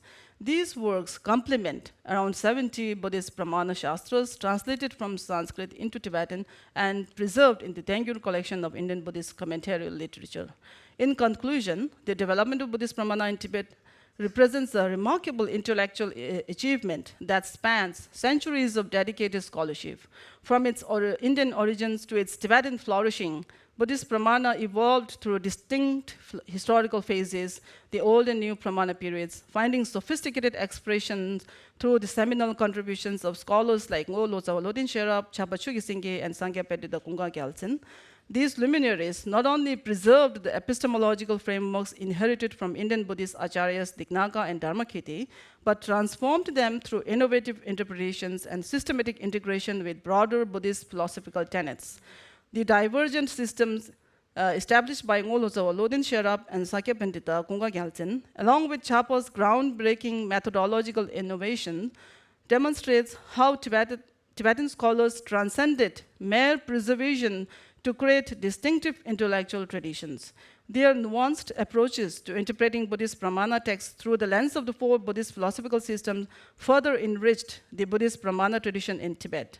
Today, the Tibetan Buddhist Pramāṇa tradition stands as a living testament to the vitality of the ancient Indian Nalanda's Buddhist epistemological tradition, a continuous lineage of inquiry into the nature of valid cognition, and remains vibrant in contemporary Buddhist scholarship, offering profound insights into questions of knowledge, perception, and logical reasoning that remain relevant across cultural and temporal boundaries. Thank you. So paper is open for discussion. 1 or 2 questions may be put.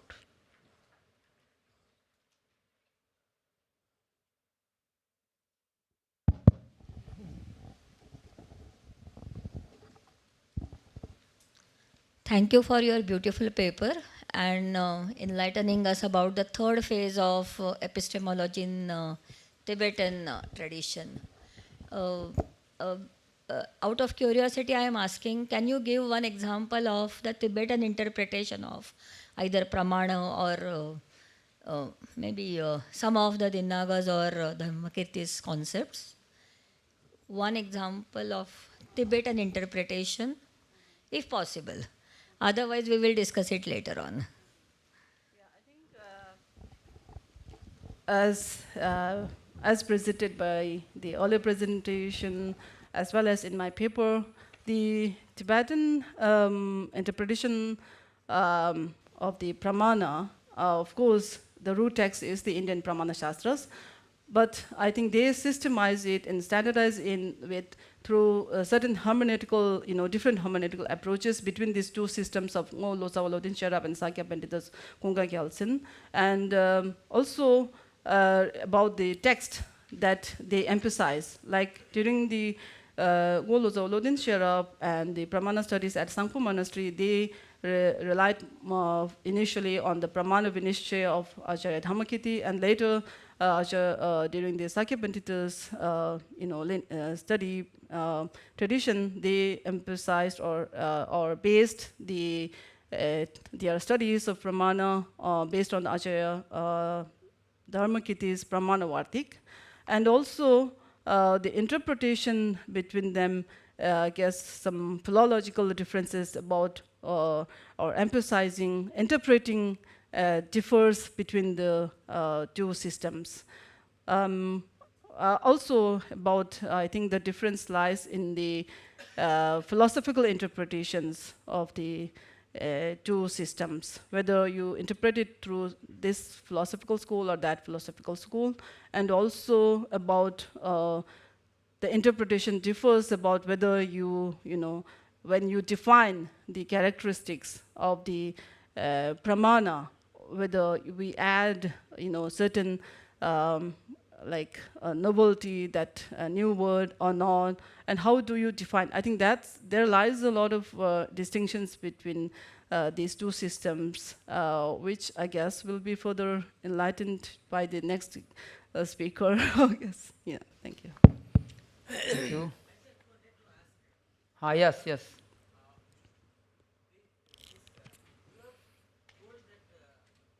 Dharmakīrti's definitions can be explained in terms of 4 schools, and that is what is given in the Tibetan tradition, right? Mm-hmm. Very interesting, like explanation. If we so far thought it can be done with 2 schools, but here you have told the 4 schools of Buddhism. No. So I guess in terms of the 4 tenets, I think we are still within that same framework of the Indian scholars, like mainly synthesis of the Sautrantrika and Chittamatra, and then of the Madhyamika. I think we are within that, but in terms of the other 2, that's part of the Madhyamika. The great, when we say the great Madhyamika or the other emptiness of the Madhyamika, it's still within the Madhyamika. So we, the Tibetans, still are, it's within the, following the steps of the Acharya, Indian Acharyas, it's still within Sautrantrika, Chittamatra, and Madhyamika. Okay, Madhyamika schools. Yeah, Madhyamika, within Madhyamika, the scholars who say it can specifically address the other emptiness part of the Madhyamika. That's, I think, a specialization of the Tibetan Buddhist scholars. That's a very illuminating. That is something unique, and that is uniquely most, I think, found in the Jonang and Kagyu interpretations, I guess. I would like to just say that these are all not known to the larger Indian philosophical scholars, Geshe.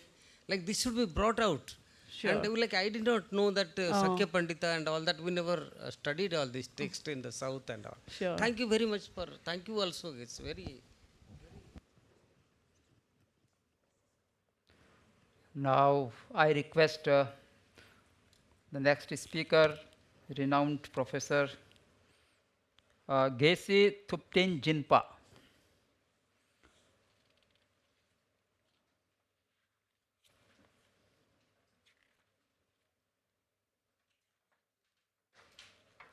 His introduction has been given in this abstract book.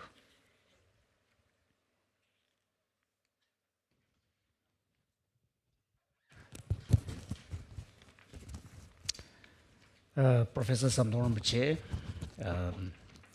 Kensu Geshe Tashi Tsering, the director of the Dalai Lama Centre for Tibetan and Ancient Indian Wisdom.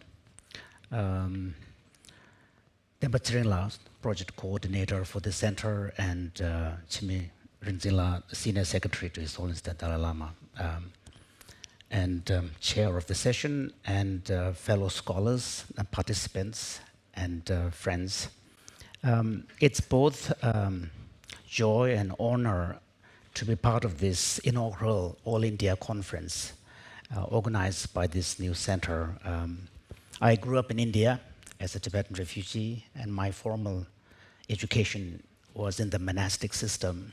So from a very early age, I have developed a very close affinity with the Indic tradition that is part of the Tibetan heritage. As a young monk, and my fellow monastics here, I'm a former monk, we memorize texts by Dharmakīrti and Dignāga, Nagarjuna, Asanga, and all of those Sanskrit texts, even though we do it in Tibetan. The Indic heritage is a very important part of our formal development. So to be able to be part of this inaugural conversation and conference is a real joy. I thought what I would do is actually, since I have prepared a formal paper, which can be read, so I'm not going to read from the paper except for a few key sections. What I thought I would like to do is not so much for our group here, because here's a lot of experts here, but I'm also aware that there are quite a number of people who are watching this proceeding live, and many of them do not have the background of specializations that we have. So I thought it would be helpful to kind of situate our discussion in a broader context. And yesterday's afternoon session and this morning's session was on Pramāṇa, epistemic instruments or sources of knowledge, as we can literally translate the word. But in conventional English, the term Pramāṇa captures both what we mean logic and epistemology in the Western kind of conceptual framing. So within the Indian tradition, the Pramāṇa is the discipline in which you find discussions about logic and discussions about epistemology. And we began the conference with exploration of the nature of reality, beginning with questions about continued relevance of the great wisdom traditions of India. Professor Rinpoche raised three important questions. Why should we care? Are they relevant? And so on. So that was the broader framing, and then we began with the exploration of nature of reality. We are now in the second part, which is Pramāṇa, the instruments of knowledge, epistemic instruments, and then we will move on to mind science and its applications, which is more the contemplative practice. So in the framing, what I see is a beautiful dimension that is very unique to the Indian philosophical tradition. In Indian philosophy, in the end, philosophy is not done for its own sake, in my understanding. Philosophy is done for the sake of soteriology, because in the end, all Indic traditions, except maybe for Charvaka, all Indian traditions has an aspiration of some kind of liberation, moksha, nirvana, however you may want to define it. And philosophy is really in the service of that. And one of the key premises shared across the Indic traditions are the following. There is this understanding that our bondage and suffering are really caused by some kind of fundamental ignorance, whether we call it Maya or avidya or whatever. there is this understanding that there is, at a very fundamental level, a distorted way of seeing things. So in order to overcome that ignorance, you need to understand the nature of reality. That's where all the discussions about the 6 categories in Nyaya Vaisheshika tradition, or 25 categories, principles according to Samkhya, or in the Buddhist tradition, you have the realist schools like, Vaibhashika or Sautrantika that tries to reduce phenomena into certain dharma categories, or you have Yogacharyans who wants to ultimately ground it to some kind of, consciousness, or Madhyamaka that rejects any even attempt to that kind of primitive, irreducibles. But in the end, all of these traditions are interested in understanding the nature of reality. And then the nature of reality cannot be simply imagined, or you close your eyes and then stop your thought and it will come to you. Nature of reality has to be explored through reasoning, through inquiry. That's where Pramāṇa comes. Pramāṇa is not an intellectual exercise that is fun. It is fun, I have to admit, but it's not done for the sake of its fun, because it's in the service of exploring the nature of reality. So Pramāṇa has a crucial role to play. And then the Pramāṇa includes, we had several discussions about, what is the criteria of knowledge? What constitutes knowledge? How do you differentiate between knowledge and belief? In the Western philosophical tradition, the definition of knowledge is given as justified true belief. So the distinction between belief and knowledge is an issue that is struggled both in the Indic tradition as well as in the Western tradition. Because in the end, whether we coming from the Indian tradition or from the Western philosophical tradition, knowledge is knowledge. Truth is truth. We don't have our version of truth and their version of truth. Philosophy in the end is philosophy, full stop. So I think that's why it's important to, sometimes Pramāṇa discussions get very technical, and there is a reason for it. In the West, in science, you have mathematics. When you get to a certain fine points of theoretical physics, the language has to be precise and technical. So is true in the Indian and Tibetan tradition, the Tibetan tradition being the inheritors of this sophisticated approach to reality. So the Pramāṇa has to be understood in that context. And my own presentation is on philosophy of language, and this really follows up beautifully to Professor Gokhale's presentation on philosophy of language from Nyaya and Mīmāṃsāka position, because philosophy of language and theory of language is part of the Pramāṇa discourse, because Pramāṇa, not only talks about what are the epistemic instruments and sources of knowledge, how many types of knowledge there are. In Dr. Sonam Palmo's presentation, there was a lot of emphasis that came through in the Buddhist tradition of the twofold knowledge of inference and perception. Professor Tashi Tsering also talked about that. But in non-Buddhist traditions, there are up to 6, sources of knowledge, especially including to Mīmāṃsāka. So the philosophy of language is an extension of this, because in the end, for most of us, or for ordinary people, our access to reality is either through direct perception or through inference, and inference is dependent upon language. A structure like tarka, like reasoning, which has to be couched in a particular format, all of which depends upon language. So the deeper question of what is the relationship between language and reality, can words ever actually convey true meaning? All of this becomes an important part of a Pramāṇa discussion. So I think, Professor Gokhale really set the stage for me beautifully, presenting the alternative perspective on philosophy of language from Mīmāṃsāka and Nyaya. And those who are interested in the history of philosophy in India will notice that one of the richest period and intellectually stimulating debates has been on the philosophy of language, on the meaning of Śabdārtha. What is the meaning?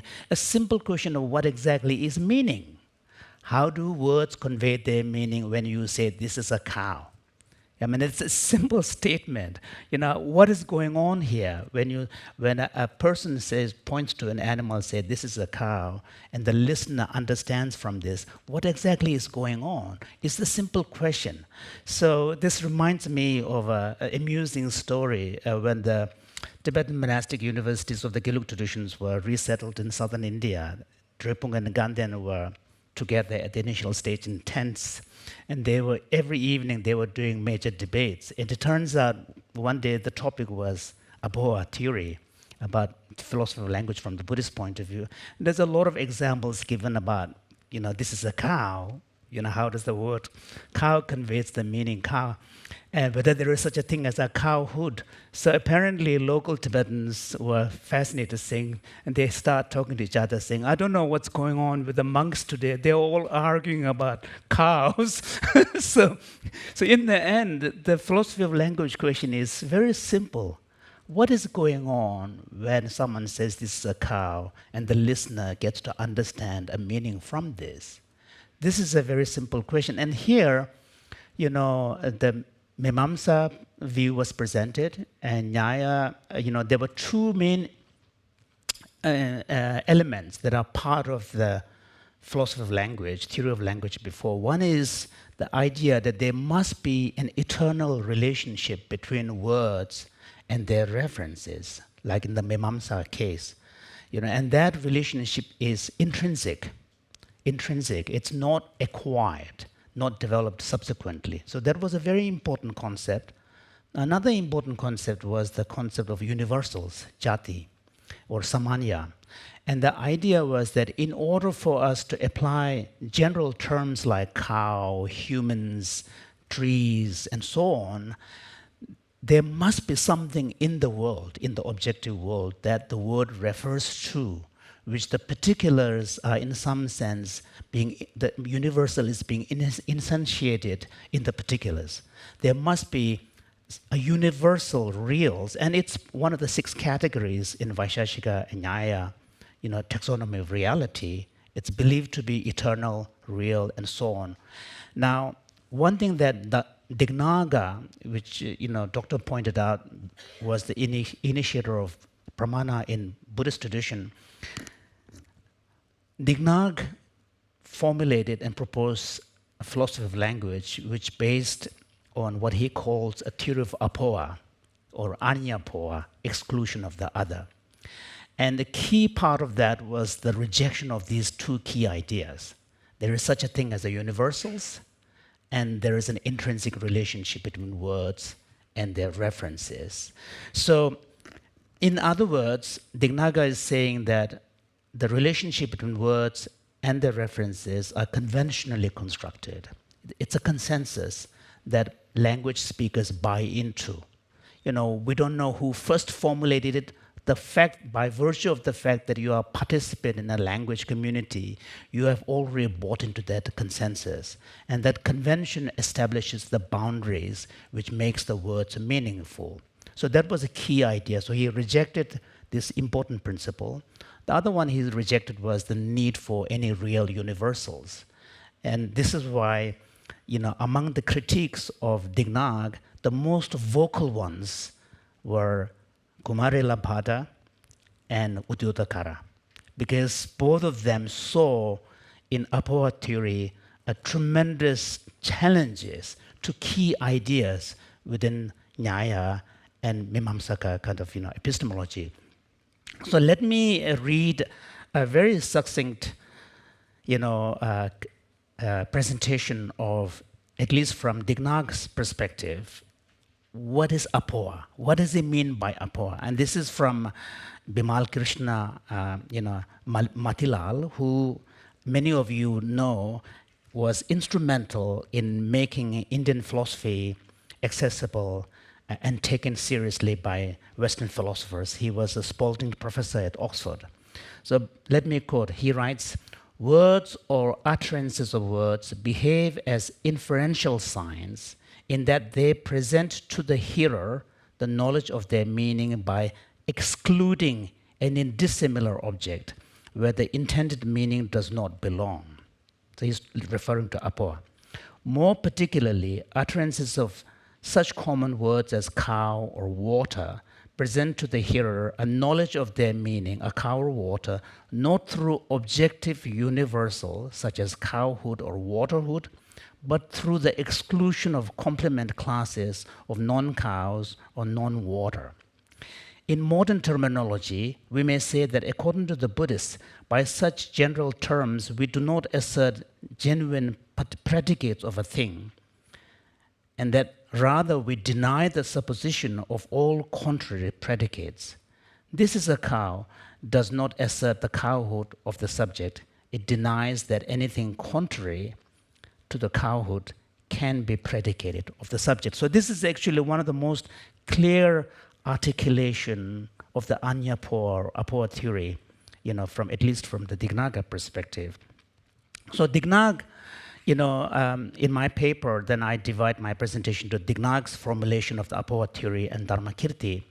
And they are a little different, even though the Tibetan tradition tends to treat them as continuity and the same.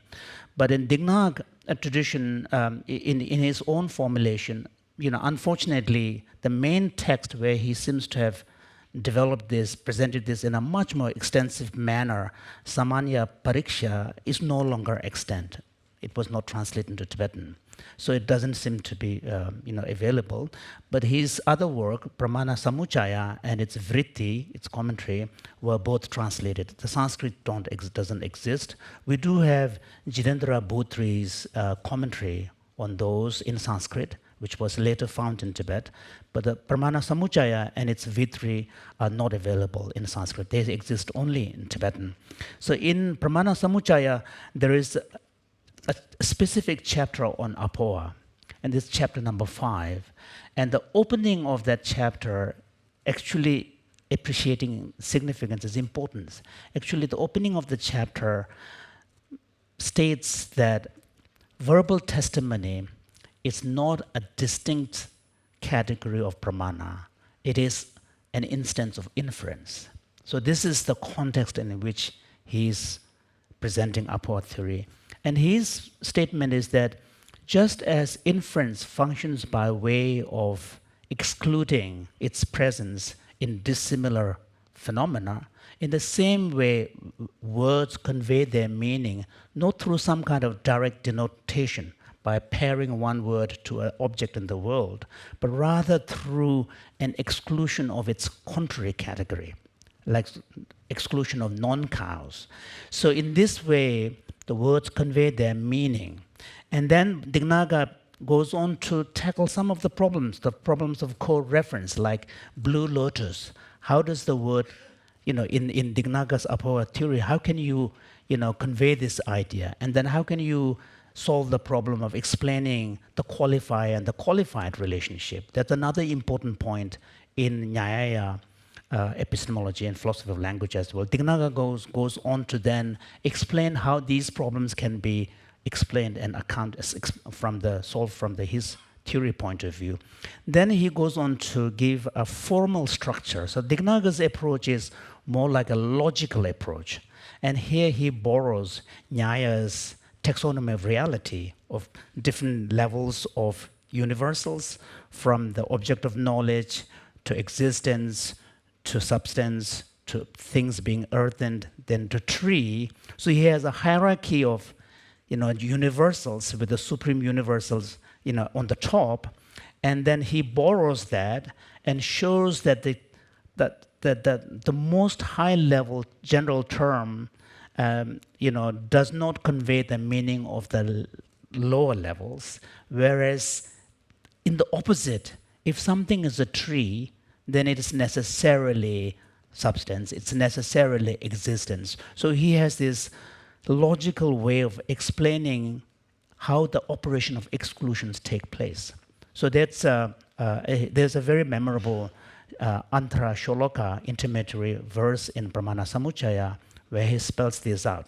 So in the end, Dignāga sees the exclusion process as primarily conceptual in nature, and kind of, in a hierarchical structure. Now, Dignāga's revolutionary idea attracted extensive amount of critique. especially from Kumarila Bhatta. Kumarila Bhatta's Sholoka Vartika Apoha chapter is an impressive chapter, very detailed. To sum up or to summarize, there are few key objections, and some of them are actually quite sharp. The one of them is the simple critique. When you hear a word cow, the image that you get is not that of a negation. It's an affirmation. And so how can exclusion be the meaning of word? Because exclusion is a negation. That, I think, is a very serious critique. So that's one question. The second critique is, if the words refer to exclusions are absences, because they are defined from absence of the opposite. And absence have no specific characteristics, in which case all the words will mean the same thing. That, again, is a very sharp critique.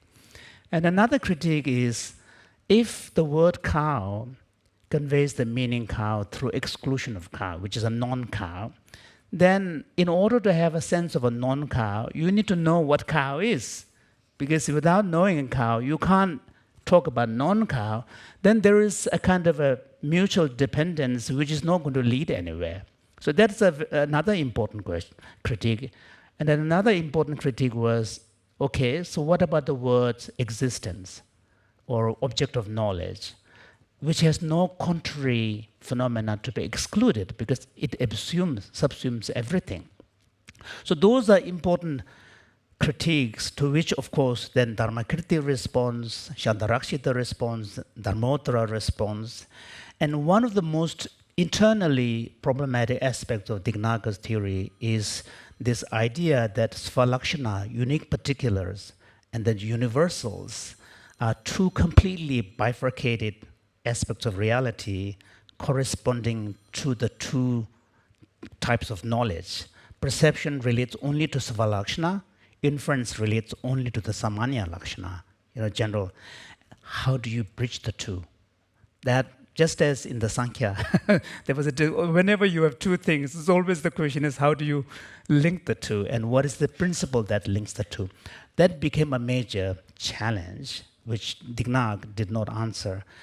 Therefore, I think Dharmakīrti's philosophy has to be understood in that context of the challenges and the internal tensions. So Dharmakīrti's Apoha theory is actually quite different. Dharmakīrti's approach is, modern scholars call it a bottom-up approach, and Dignāga's approach, modern scholars call it top-down, because it's working from the conceptual categories downwards, which I think is a helpful one. Dharmakīrti has this idea that, in fact, what is happening when we use general terms and when we have a recognition of, this also is a cow. He says what happens is that we superimpose concept of similarity across the particulars. So you have many different types of trees. Each of them are not related to each other, but we all have this intuitive sense of this is a tree. So this is a tree. So what he says, what is happening is two things. One is a process where we impose a sense of similarity or likeness across them. Other one is a deliberate ignoring of their internal differences. Because trees within themselves, they have a lot of differences. We deliberately do two things. One is we ignore the differences, internal differences, and we superimpose a quality of likeness, similarity. And from this emerges the notion of a universal. And the exclusion, Añapoa, exclusion of non-tree, is occurring in that process, which really is a beautiful way of accounting. So in Dharmakīrti's hand, Apoha not only remains a semantic theory, it now has a much broader application of theory of cognition. He is actually bridging the gap between the perception and the cognition. And Apoha theory he sees as a way of accounting for that arising of concepts, how concepts are formed and how concepts are applied. And of course, while still remaining true to the key premise, which is the rejection of the universal and rejection of any intrinsic connection between words and references. How am I doing with time? I have 2 or 3 more minutes? Yes. Okay. So, Time is. so then, of course, so this is Dharmakīrti. Then Dharmakīrti is followed by Dignāga. I'm not going to go into the debates back and forth. Dharmottara is an important figure in the Tibetan Apoha schools, particularly for the Gelug school, because what we see in India is, as a result of back and forth critique and exchanges, Buddhist philosophy, especially Apoha theory and Pramāṇa, moves a little bit more towards realism. Because how do you bridge the difference between scheme and content? And similarly, we do see in Nyaya, like Nyaya changes a lot in the wake of engagement with Buddhism.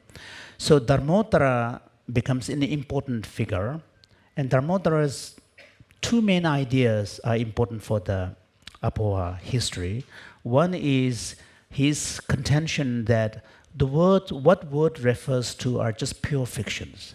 So just as when you see a coiled rope as a snake, coiled rope as a snake does not exist. It's a pure fiction constructed.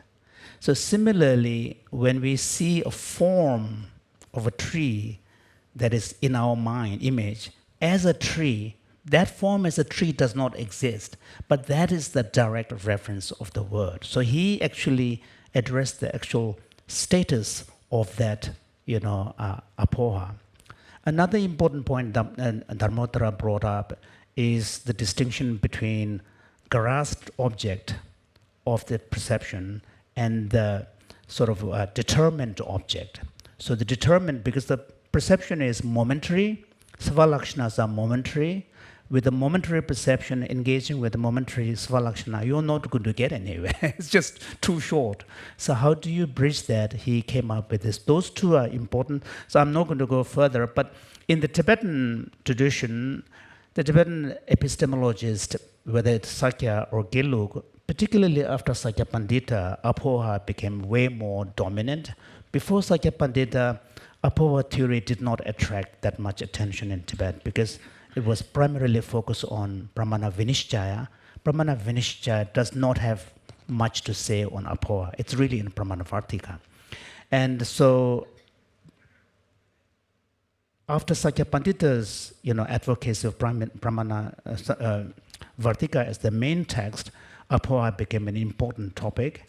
And you can broadly see 2 Apoha-wadins in Tibet. The Sakya school, which tends to stay very close to the Pramāṇa Vartika, and then the Gelug school, which tends to take on Dharmottara and later developments, which tends to move more towards a realist orientation. So that's kind of, and this is why I think for Indian scholars, now that the Tibetans are back, and the Buddhist Apoha-wadins and Buddhist Pramāṇa-wadins are back on the subcontinent, I think it would be wonderful if this center can particularly offer the platform where this ongoing discussion across the darshanas, across the schools can continue.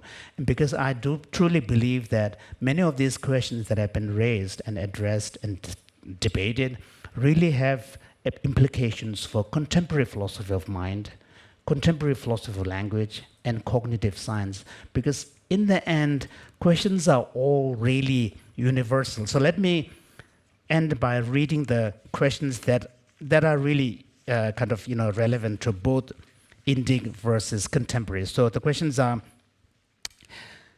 how do words express their meaning? This is right at the end. What exactly is meaning? What is the relationship between words and their references? How does language relate to the world? Do general terms refer to real kinds in the world, or are they categories constructed by our mind? Are concepts we use in language innate, which means something coming from inside, or learned? What is the role of language in our cognition? So these, Although I have not tried to demonstrate how these questions might be addressed from the Apoha theory standpoint, I'm convinced that careful engagement with the rich debates Apoha theory initiated in Indian philosophy, both in India and Tibet, offers a unique resource to address these important questions in contemporary philosophy of language and cognitive science. Thank you.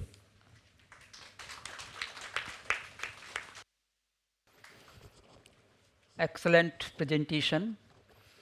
So there should be questions. Time is over, but we will, if you allow, one or two questions.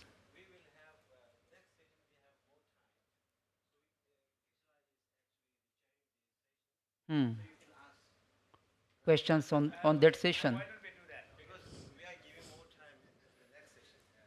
But if you start the next session 10 minutes later, then it will be finished here. Yes. Short questions, yes. Thank you for your amazing presentation. But for me, it looks like I'm always having the same problem. Similar to the question that I asked Geshe Tsering. Here also I have this problem, because in the very beginning you mentioned about philosophy is what it is, not what you want or what you wish. So you are pointing towards something kind of a universal truth, right? True. But the problem is, who is going to decide this universal truth? And how are you going to lead people to reach to this universal truth? Because today, the overwhelming majority of the world population is steeped in misinformation and blind faith. So the question is, how do you maintain your hope to steer up this group of people from ignorance and blind faith and to show them the truth? I appreciate the sentiment behind questioning any kind of universality of truths and reasoning that can be compelling to everybody. But I am a kind of a minimal universalist. And the reason for the following. From a biological point of view, there are a lot of universals. Okay, and from an experiential point of view, the common humanity is universal. Nobody wants to suffer. Everybody wishes to be happy. Everybody loves their family, their children. So, and everybody wants to be recognized, loved. Everybody. So I think there are universals that are shared. And of course, when we engage in philosophical inquiry, things get technical because there may be certain unique aspects that are part of the specific language we're using. But deep down, I do believe that we have no choice but to engage in it so that we can get ever closer and closer to something that can be kind of applicable to all human beings. Because in the end, the aspirations are universal. If the aspirations are universal, there has to be some method and language and approach that would be universal. Okay. Yes. Time is short. Yeah. One question. One question. It was a wonderful presentation of Apoha theory. There are certain objections against Apoha theory insofar as Dignāga's theorization is concerned, and then you are suggesting that they were addressed by Dharmakīrti and later thinkers. So can we say that if we say that Apoha is not the meaning of a word but the function of a word, that will be a better formulation of the theory of Apoha? Very good. That I think is a very good suggestion, because the word meaning is heavily loaded, because meaning has two dimensions. You have the sense and the reference. And this is something that philosophy of language from the West pointed out through Frege's kind of distinction between sense and reference. So I think, Apoha, you're right. It seems to be explaining the functions, process by which the meanings get conveyed.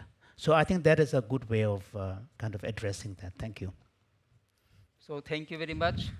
Should I comment for 2-3 minutes? Yes.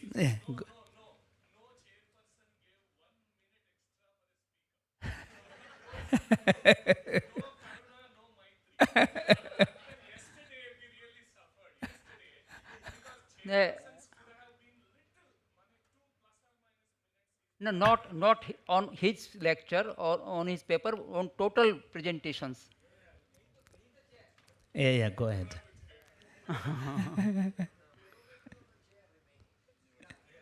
I shall prefer to speak in Hindi. Okay.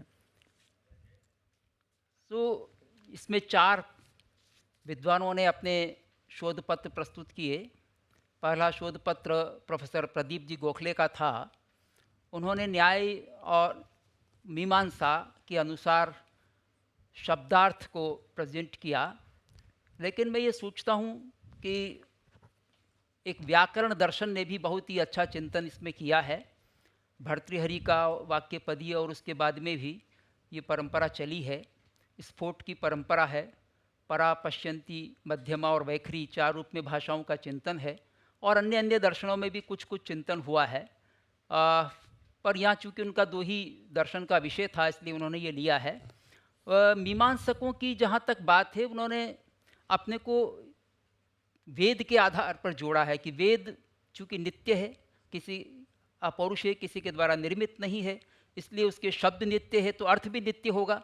लेकिन practically जब हम आज देख रहे हैं तो सायण ने भाष्य लिखा, महीधर ने, उब्बट ने भाष्य लिखा, दयानंद सरस्वती उसकी व्याख्या कर रहे हैं, डिफरेंट मधुसूदन ओझा व्याख्या कर रहे हैं। व्याख्याएं अलग कैसे हो रही है? अगर शब्द का अर्थ के साथ नित्य संबंध है तो आज व्याख्याएं डिफरेंट नहीं होनी चाहिए, पर सब डिफरेंट व्याख्या करें, इसका मतलब शब्द का अर्थ के साथ संबंध है। इसको दोबारा मीमांसकों को सोचना चाहिए और नया एक दर्शन आना चाहिए कि वस्तुतः वो वेद तक सीमित रखें, लेकिन हम फ्रीडम का भी अनुभव करें कि शब्द का अर्थ किस तरह से चिंतन करें। एक एस्पेक्ट उससे खुलता है।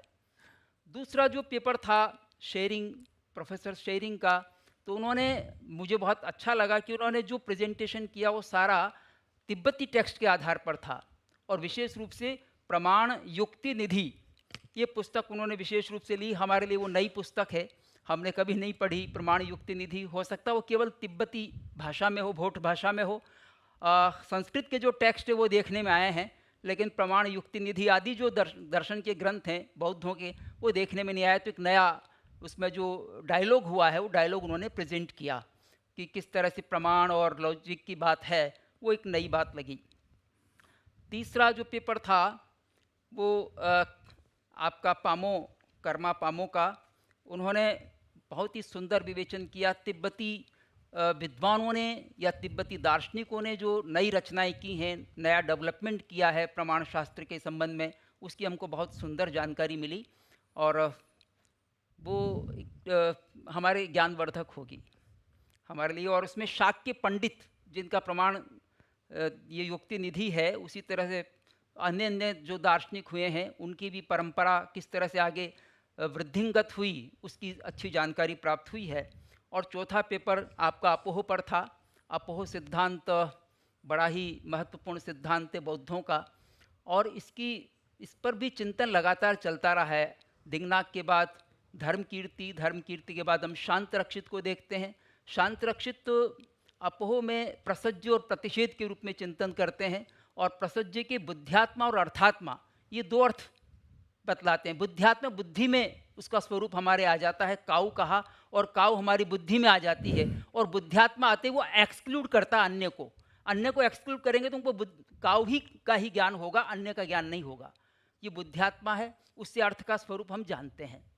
आगे भी इसकी परंपरा चल रही है, और रत्नकीर्ति कहते हैं कि व्यावृत्ति विशिष्ट विधि का ज्ञान होता है इसमें, यानी एक्सक्लूजन भी है, और जो विधि में यानी जो वस्तुतः है उसका भी ज्ञान होता है। तो उन्होंने इसको थोड़ा डेवलप करके और विधि परक अर्थ भी ग्रहण किया है, और निषेध परक अर्थ को भी शामिल करते हुए व्यावृत्ति विशिष्टो विधि ऐसा शब्द का प्रयोग किया। मुझे ऐसा ध्यान है, विशेष विद्वान तो आप हैं, लेकिन कुछ कुछ देखा हुआ है, उस दृष्टि से मैंने कथन किया है। बहुत ही अच्छा आपकी विद्वत्ता और आपका एक्सप्रेशन बहुत ही अच्छा है। अभिव्यक्ति बहुत अच्छी है, बड़ी कहें मंत्रमुग्ध करने वाली है। ऐसी अभिव्यक्ति हम सबको प्राप्त हो, इसी के साथ बहुत अच्छा आप सबको धन्यवाद। और मुझे अवसर प्रदान किया आयोजकों ने इस आसन पर बैठने के लिए, उसके लिए विशेष रूप से आभार ज्ञापित करता हूँ। धन्यवाद। Thank you.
Gotsube.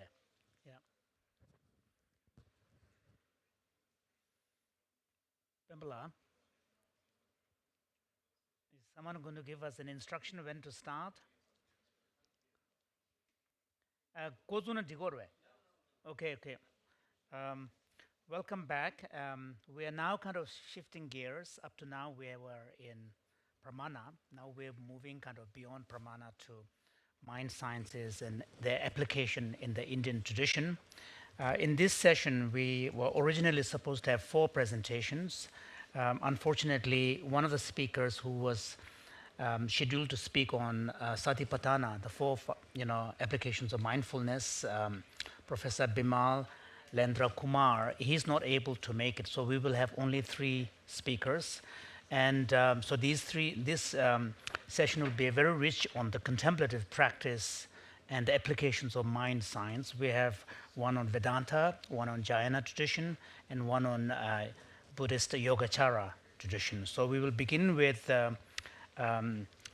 Dr. Jaya Siddhanta Swamiji,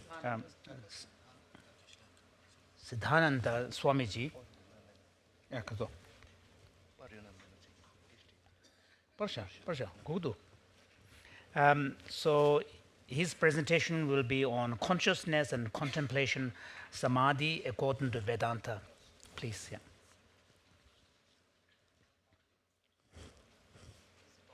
It's not on, yeah. The on karo. It's on. Maybe it's.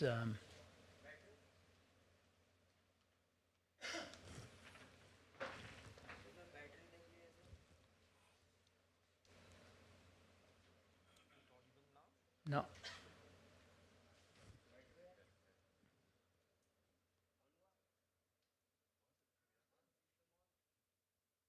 Why don't you use this actually? Ngalia handheld mic stand degree.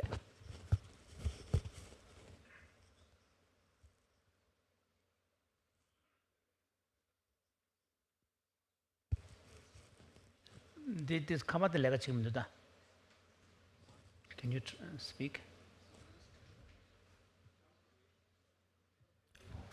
Not it. Oh, now it's okay, fine. Thank you. Yes.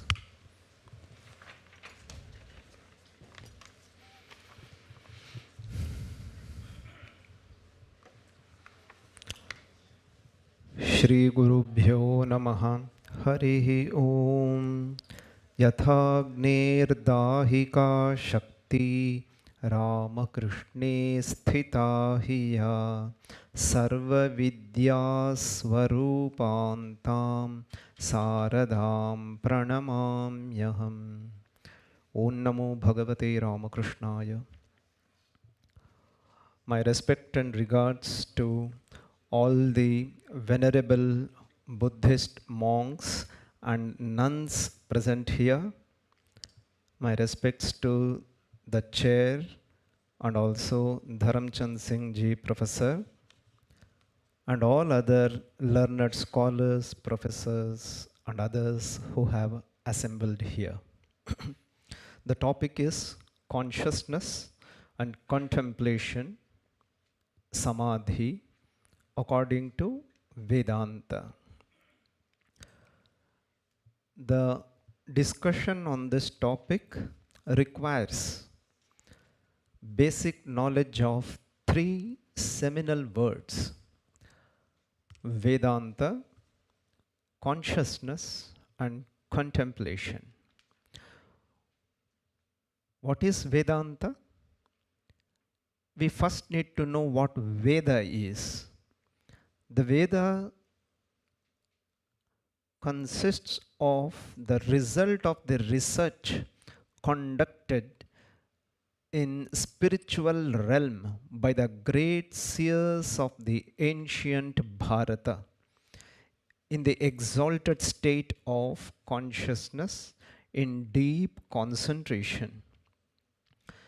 Vedanta, also called as Upanishads, is the essence of the knowledge of the Vedas, forming mostly are not invariably the end part of the Vedic lore. What is consciousness? In simple language, it is awareness. A comprehensive definition is hard to be given. Vedantic concept of consciousness is much more expansive and sublime than what we usually find in the familiar dictionaries. The lexicons try to define, but Vedantic concept is a little different. According to the Upanishads, consciousness absolute is the ultimate reality and the very self of all beings. In Sanskrit, it is denoted by words like Chit, Chitihi, Chaitanyam, Samvit, Jnanam, Jnaptihi, Prajna, Bodhaha, and Bodhihi. What is contemplation? Samadhi. Contemplation in the common language means an act of deep thinking about something. But here we use the term in the sense of samadhi, which is often translated as concentration or absorption. Sankhya and Yoga schools of philosophy speak of samadhi as the cessation of the mind, nirodha. The samadhi concept in those philosophies is nirodha mukha. In Vedanta, however, it is the non-dual experience of the Brahman through sublation of phenomena. Consciousness according to Vedanta, we will briefly see what different Upanishads, various Upanishads have to tell on this term. Brihadaranyaka Upanishad, which is in the form of conversation between Janaka and Yajnavalkya. The main part is the conversation. The other chapters are not in the form of conversation. The first chapter, it's not a conversation. Yajnavalkya Kanda comes later. That gives the Antaryami Brahmana, etc. The essence comes there. According to this Upanishads, it is the one and the same self which commutes in the three realms of consciousness. It gives the allegories of a fish and a falcon to convey that one and the same self operates in three states of consciousness. Sri Shankaracharya, the celebrated commentator of the Upanishads, points out that the absolute consciousness permeates the phenomenal realms of consciousness through and through. Man can attain to the state of absolute consciousness by hearing, shravana, reflection, manana, and meditation, nididhyasana. Aitareya Upanishad, which belongs to the Rig Veda, it says, consciousness exists in all beings, sentient and non-sentient. And pure consciousness is the ultimate reality, prajnanam brahma. It also points out that human being is the optimum medium for the maximum manifestation of consciousness. The means to attain to this identification or the pure consciousness is by putting an end to the ignorance, one should identify himself with his actual self. That is the means. Taittiriya Upanishads offers a different paradigm. It puts forward a 5-tier methodology, 5-level methodology. Atman or consciousness absolute is enshrined within 5 sheaths, kosha, the grossest being the physical body. Here, it speaks of 5 realms: Annamaya, Pranamaya, Manomaya, Vijnanamaya and Anandamaya. The first one is the gross body. The next 3 form the subtle body: Pranamaya, Manomaya and Vijnanamaya. Anandamaya is the causal body, causal realm, within which lies this self-absolute consciousness. Sri Shankara points out that knowledge or consciousness is the true nature of the self and is inseparable from it. How to attain to that absolute consciousness? Taittiriya Upanishad says you have to desist from the phenomena and try to catch up with these subtler and more pervasive levels successively. What does it mean? Common man is, or even the animal, is very much aware of its body, bodily functions, hunger, thirst, etc.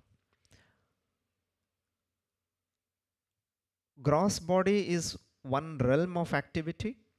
Next comes the energy level, prana. Next to it comes the cogitation, it thinks. Fourth one is the determinative realm, where the being decides. Beyond that comes the Anandamaya Kosha, which is said as the causal realm. Everything is in the seed form in that state of consciousness. Beyond that lies the actual Ananda.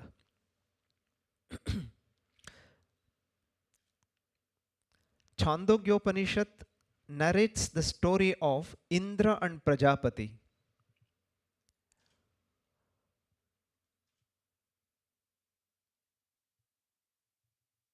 Virochana, who is the Asura, he also goes to learn the spiritual science. Indra succeeds and Virochana does not. Because enormous discipline is necessary, Indra undergoes the discipline, long discipline. Virochana could not, so he did not realize. There, Chandogya speaks of the waking, dream and sleep state. Indra alone succeeds, and to attain to this state, Chandogya Upanishad gives several methods. They are called as Vidya. Among them, 3 methods are important: Sadvidya, Bhuma Vidya and Dahara Vidya, which are taught in the 6th, 7th and 8th chapters successively, respectively. Mandukya Upanishad. This is what we are supposed to discuss in detail. Mandukya Upanishad, the smallest of the 10 principal Upanishads, it speaks of man, or any embodied being for that matter, as consisting of 4 quarters or spheres of consciousness. Technically, they are called as pada. Pada means quarter. They are Vishva, Taijasa, Prajna and Turiya. The first one, Vishva, which is also called as Vaishvanara, is the consciousness associated with the waking state. Now we are all in the waking state. This represents only 1/4 of our consciousness, our actual being. Taijasa is the second, which is associated with the dream state. Prajna is the being, the consciousness associated with the sleep, dreamless, deep sleep. Turiya, it is the super consciousness or the pure consciousness or consciousness absolute, which is the bedrock of the other three. The word quarter is applied to this only in the secondary sense because it is not quarter, it is the entire whole. The word pada is applied in this sense only in the secondary sense. That is why Bhagavan Shankara, he explains the first three pada are padyate anena iti padaha. The last one is padyate asau iti padaha. It is the end to be reached, while the other three are the means to it. A brief description of these four quarters we will see now. First one, Vishva. Vishva means the waking state, the present state in which we are. The first quarter of the embodied being is called Vaishvanara or Vishva, whose sphere of activity is the waking state known as Jagrats or Jagarita Sthana, as the Upanishad puts it. Vishva is conscious of experiences external, gross objects. He has 7 limbs and 19 access points. Ekona vimshati mukhaha, it says. It means access points, the doorways of interaction with the external world. We can interact with the external world through 19 doorways. The subsequent quarters or spheres of consciousness are comprehended through the waking state, and hence Vaishvanara is called the first quarter. The second level of consciousness, it is known as Taijasa. The being expresses or it finds activity in the dream state while in this consciousness.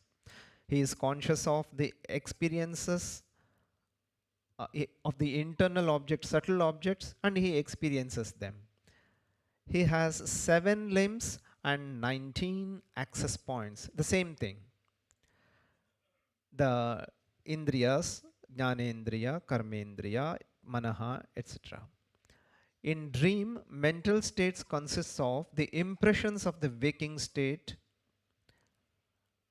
It is experienced there. The impressions of the waking state, they are experienced as the mental states in dream. When man awakes and reviews the dream, he realizes that they are nothing but the modifications of the mind. Bhagavan Sri Ramakrishna, he gives an interesting anecdote to show that the present waking state is as real as the dream state. A small story is said. Once there was a farmer. For a long time, he did not have children. When he was advanced in age, he was blessed with a child, a son, a boy. The couple invested all their attention, love, concern on this boy and brought him up very carefully.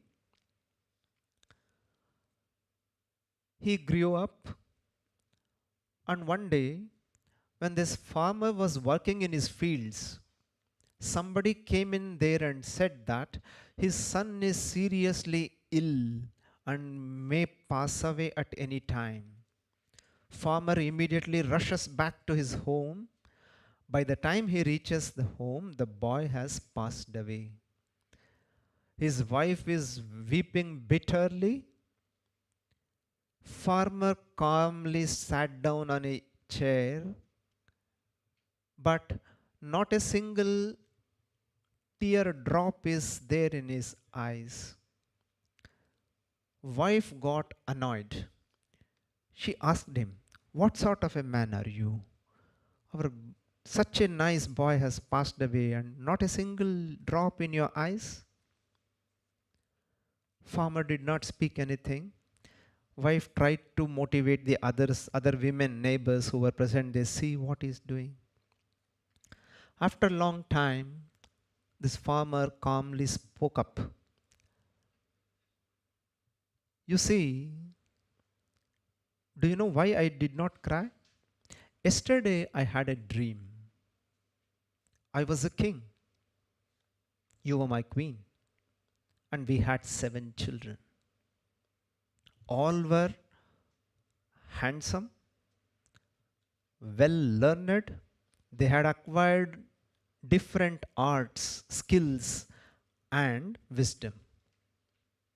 Our life was going on happily. I woke up. Now they are not there. I'm confused now whether I should cry for those 7 children or for this one boy." After telling this, Sri Ramakrishna says, waking state is also as much real as the dream state. Fine. Next comes Prajna, the third quarter. Here, it is known as Prajna. Pra means Prakrishta. Why? It is said because he is the knower par excellence, whose sphere is deep sleep, Sushupti, and in whom all experiences become unified. He is verily a mass of consciousness, full of bliss and experiences bliss. Ananda Bhuk. This sphere of consciousness is a state of deep sleep, devoid of any dream, wherein even desire for objects is absent. Prajna is neither associated with gross nor subtle objects. In this regard, when we go to deep sleep, Upanishads say we have almost reached the superconsciousness. Almost. But there is a difference. Swami Vivekananda puts the difference very nicely. While discussing the difference between deep sleep and the realm beyond consciousness, Swamiji says, when a man goes into deep sleep, he enters a plane beneath consciousness. He works the body all the time. He breathes, he moves the body, perhaps in his sleep, without any accompanying feeling of ego.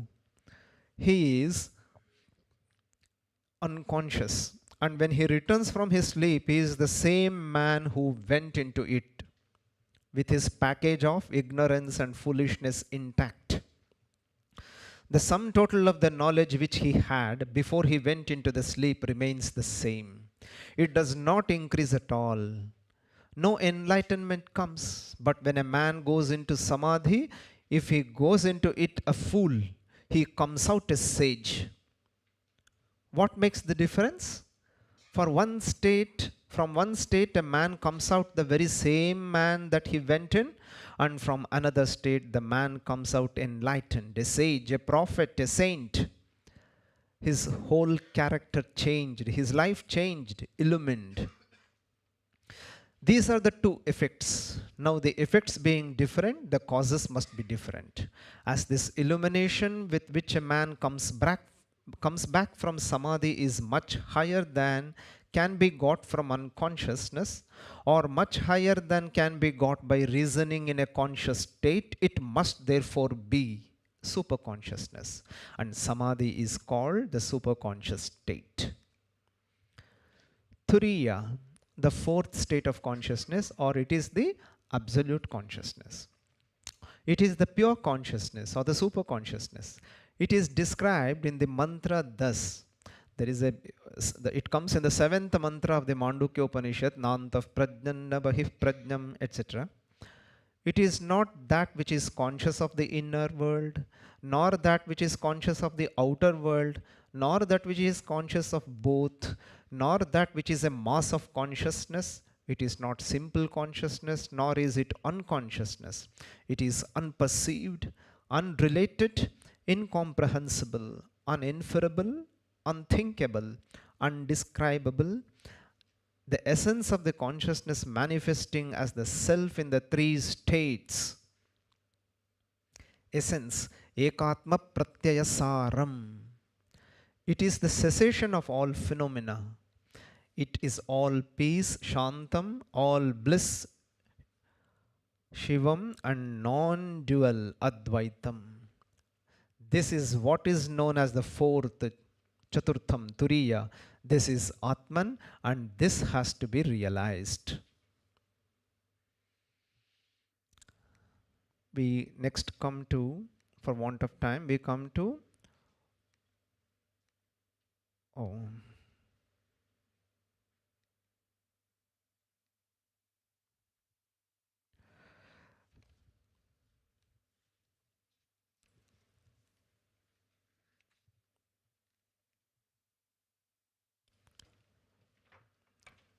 Just 1 minute.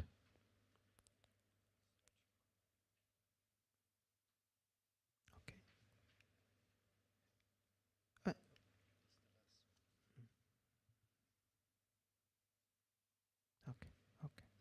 Okay. We'll just see the way to attain the pure consciousness, and with that we will close. The knowledge of the fourth quarter or pure consciousness is realized by merging in it the previous three. That is, the waking state is merged in the dream state, the dream state is merged in the dreamless sleep, and finally the dreamless sleep in turiya or pure consciousness. The method, Mandukya Upanishad says, meditation on Om is a great aid in achieving the state. Pure or absolute consciousness can be achieved by meditation on Om. Om is constituted of 3 syllables, 3 phonemes, A, U, M. The first 3 quarters correspond to the 3 letters of Om, A, U, and M. Om contains within it the letter A, U, and M. But while chanting, people sometimes they make a mistake, they say Aum. Aum is not the pronunciation. Pronunciation is Om. The euphonic combination, Sandhi, has taken place. So, while explaining, we say it contains 3 syllables. While we write only 2, O and M. That's it. With this, we will end. We will just pray for the good of all. Sarve bhavantu sukhinah, sarve santu niramayaha, sarve bhadrani pashyantu, ma kaschid dukkha bhag bhavet. Om shanti shanti shanti. Harihi Om Tat Sat. Shri Ramakrishnaarpanamastu. Thank you all.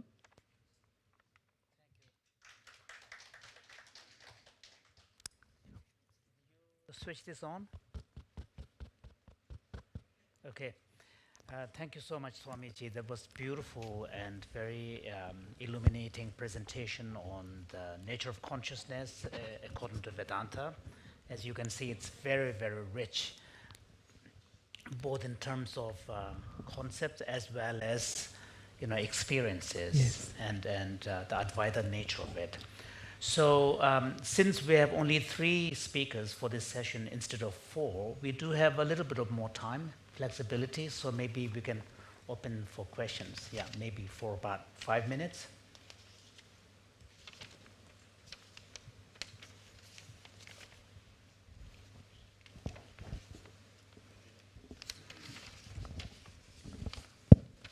Nobody is asking questions, so I will take advantage. Thank you for this wonderful presentation. I saw a lot of similarity between the Buddhist practice, especially the Tantric practice, and what you presented. So my question is more towards a practical one, where you mentioned that for a realized person, the so-called waking state is seen as not so dissimilar from the sleep state, or like an illusion. Dream state, yeah. Dream state. So my question is, how many practitioners are there today who are really able to live in that state of seeing these worldly conventions as another dream? Yes. Means why it is the waking also is considered as dream state. This is the question. Yes, yes. How many can actually live like this? How actually live that? Yeah. Yes. Very nice question. It sounds so good. While listening, it sounds so nice that the waking state is also as real as dream state. And our Lamaji, Swamiji, he asks that, can we, how many of us can actually live up to that? The answer is, actually we are living up to that. Every one of us have lived up to that. We all know that what happened just 1 minute ago is not there now. We are living up to that. Then what's the difference? We don't want to recognize that we know that, so we suffer. Once we know that, we are free. Thank you. Yes, Geshe. Swamiji, thank you very much. My question is, you have different stages of consciousness, and what are the the process of practice to enter into those, to train people who are not aware of this consciousness, or who are not trained to realize these respective stages of consciousness. Very nice. How these can be, anyone can be trained, how they are trained to go through such a process of stages of consciousness. Reaching the final consciousness. Yeah. What So is the way? Starting from What is the way? first, yeah. Very practical question. Vedanta gives several examples. One speciality of Bhagavan Shankara's Vedanta is, he is a down to the earth Acharya. He draws examples and logic from what people are very much familiar with.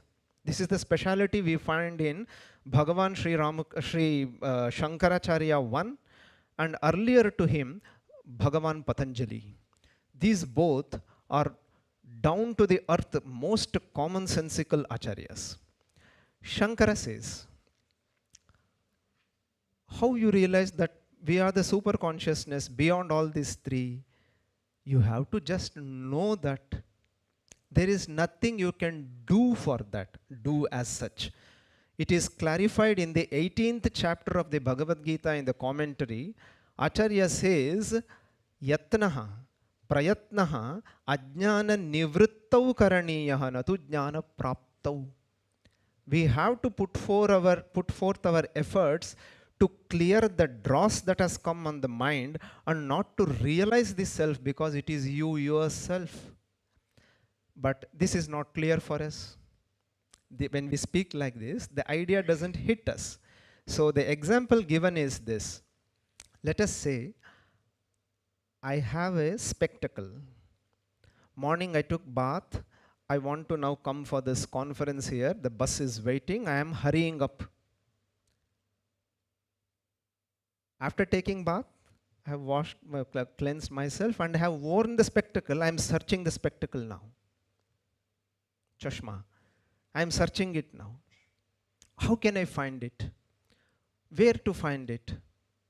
What are the methods to find that my spectacles? My friend, the other senior Swamiji will come and give me a slap and say, just see that you are wearing that. That is what we have to do.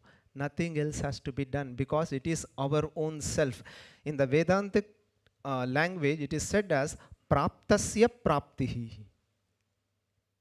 Praptihi means to attain. The word attain is not used in the primary sense, it is in the secondary sense. Because you can't attain. How can you attain yourself? You can't attain. Well, after listening to this also, some dissatisfaction remains in the mind. I am not able to realize that now. You tell me something what I can do. So there we have to go for Shravana, Manana, Nididhyasana. Listening from the competent Guru. Why? The words of the Guru conveys knowledge. It is not, they are not just words. It will impact on the mind and clarify the doubts first. Next, Manana, reflect on that. Third, Nididhyasana, it is something like meditation, or you may say contemplation, that will help us realize our own self. This is what the Vedanta says. Thank you. Thank you very much. I think we have to stop here. Thank you so much for your very rich presentation and the conversation with the questions. Thank you so much. So next we will have a presentation from Professor Dharmchand Jain. He will be speaking on consciousness and contemplation according to Jaina philosophy and literature.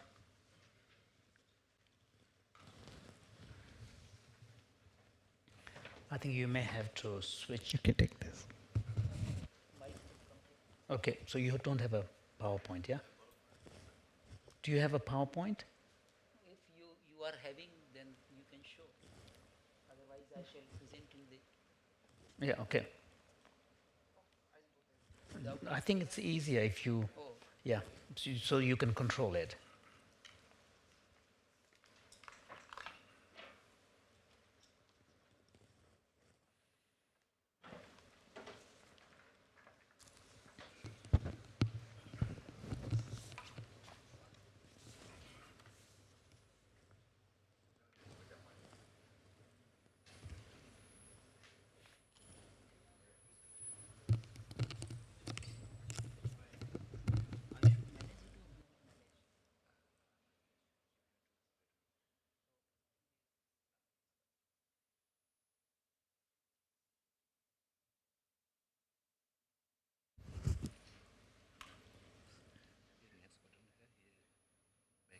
Tick, tick, tick. Alam.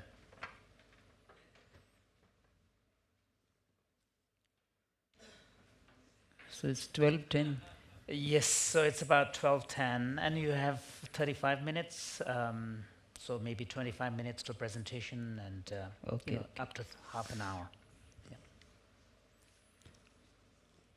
So my topic is consciousness and contemplation according to Jaina philosophy and literature.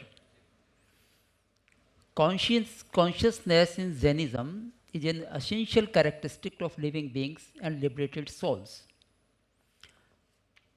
Consciousness is Chetana, and it can cover awareness also. So, what is Chetana in Jain literature? It has been described as Upayoga. Upayoga is a cognitive function which is depicted by Jnana and Darshan. Darshan is inarticulate perception and Jnana is cognition. So by both Darshan and Jnana, we recognize Chetana or consciousness. This upayog is the basic quality of conscious soul. This is found in both the worldly and liberated souls. Only there is a difference in the level of its expression. The highest level of consciousness is manifested in the liberated souls. In the living beings, due to different karmic bondage states, it is experienced on different levels due to their distinct abilities of sense organs, function of body, speech, and mind. Some living beings bear only one sense organ as skin, some have two as skin and tongue, some have three including nose, some have four including eyes, and few have five senses including ears. Most developed living beings have minds also. Hence, their consciousness is manifested according to their cognitive instruments. In Uttaradhyan Sutra, attribute of knowing or understanding, sensation or inarticulate perception, spiritual and moral phenomenon of conduct, finance, enthusiasm, and cognitive application characterize a living being or its consciousness. Presence of consciousness can be manifested through cells of body, sense organs, brain, nervous system, breathing, intellect, lifespan, etc. Vitality, pran, restraint, sanyam, and feeling of alertness, apramad or awareness also indicate consciousness. Difference from Buddhist concept of consciousness, Buddhist philosophy accepts that there is only a flow of consciousness. No eternal soul exists, whereas in Jainism, from the substantial point of view, Dravyarthik Nyaya, a soul is eternal, and from the viewpoint of modes, Parayarthik Nyaya, a soul is changing every moment. Hence, it is eternal and non-eternal from different points of view. Effect of karma on consciousness. When a soul is bonded with karma, it experiences sorrows and the cycle of birth and death. It travels into any of the four kinds of gatis as hell, heaven, humans, and subhumans.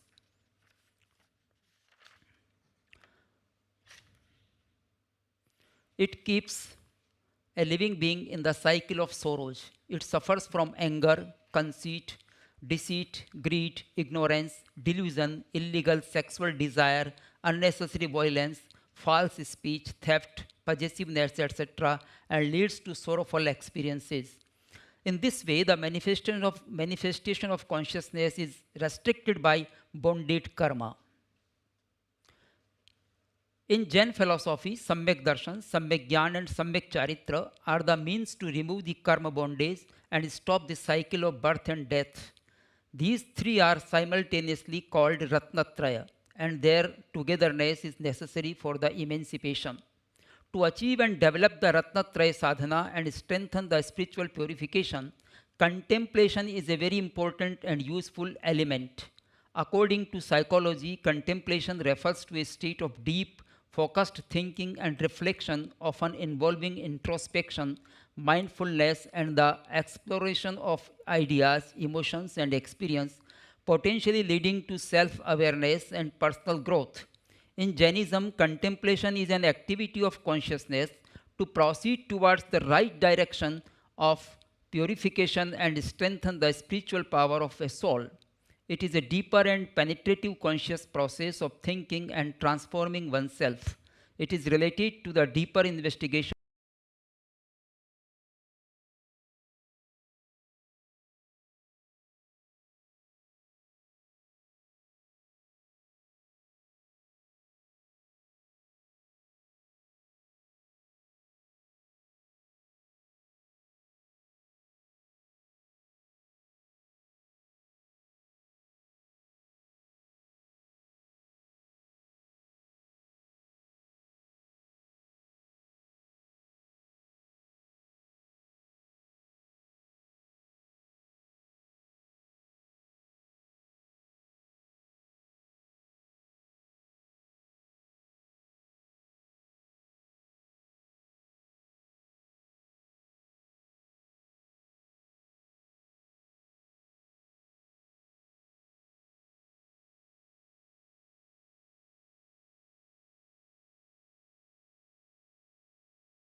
in Buddhism as 4 Brahma Viharas.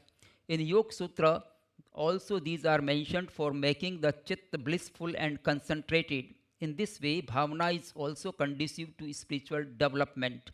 Contemplation is found in both bhavana and anupreksha. Both of these require concentration and penetration in thoughts. Somewhere inner visualization of the perfect soul and the momentariness of the worldly objects is also maintained. In this way, contemplation is most important for inner change and progress towards the right path of liberation. Contemplation is very much useful for meditation. Hence, in Jain philosophy, anuprekshas have been considered very important auspicious.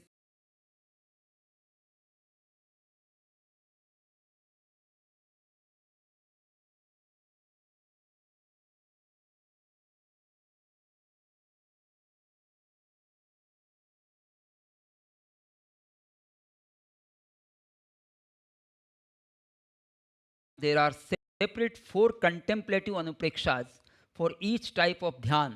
4 anupreksha of dharma dhyan are namely ekatva anupreksha, pondering on loneliness of the self at the time of birth and death and loneliness in the time of experiencing consequences of misdeeds. Anityanupreksha, thinking about the momentariness of the body, money and acquired things of the world. Asharananupreksha, helplessness of all relatives and belongings at the time of death and incurable diseases. Sansaranupreksha, contemplation on the cycle of birth and death and sorrows in the universe. Through contemplation, these anuprekshas detach from worldly attraction and make the chitta sharp and concentrated for dharma dhyan.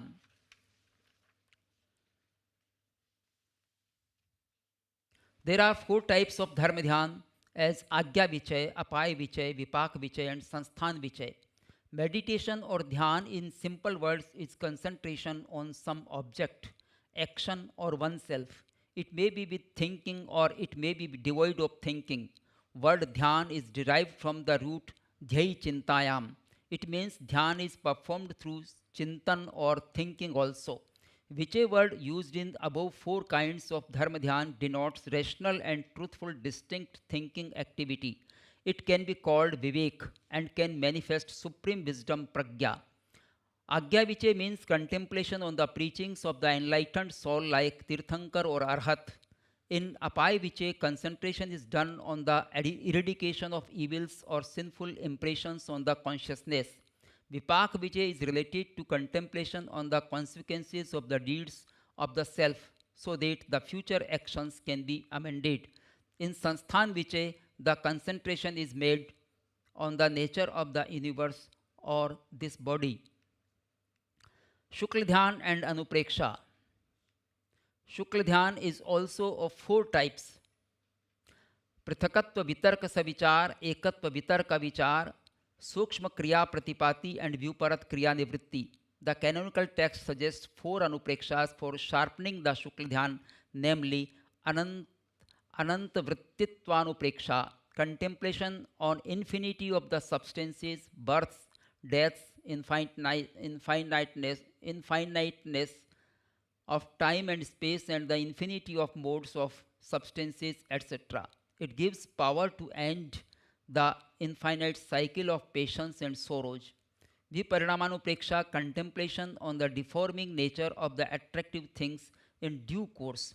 Ashubhanupreksha, to contemplate on inauspicious aspects of passions so that complete detachment from even a single attraction of the worldly things.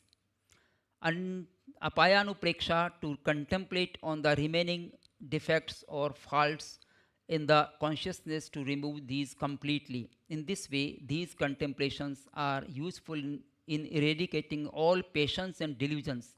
First 2 types of Shukla Dhyan are essential for destruction of delusion of Mohaniya karma. Out of 4 types of Shukla Dhyan, the first 2 are found with Vitark and the last 2 without Vitark.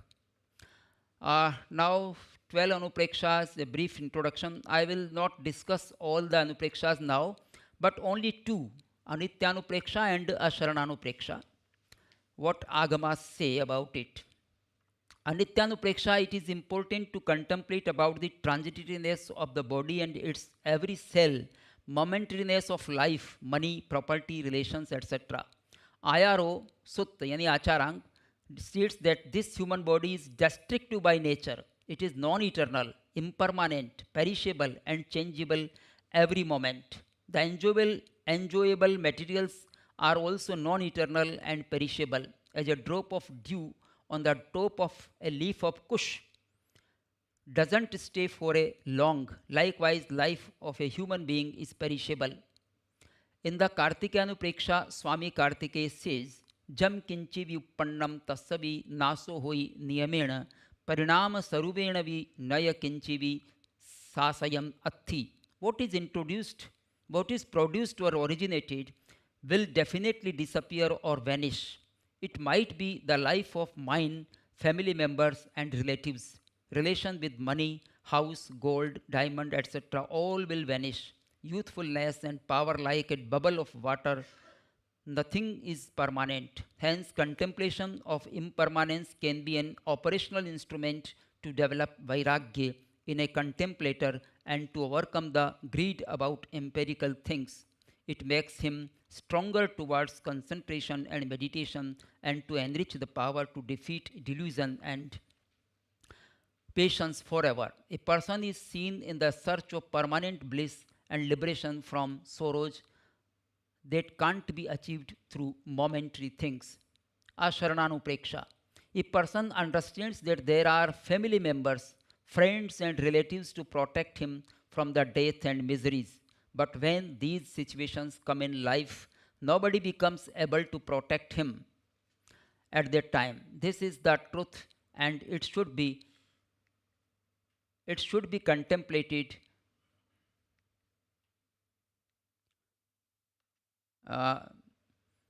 by a human being who wants to get emancipation from sorrows and the cycle of birth and death.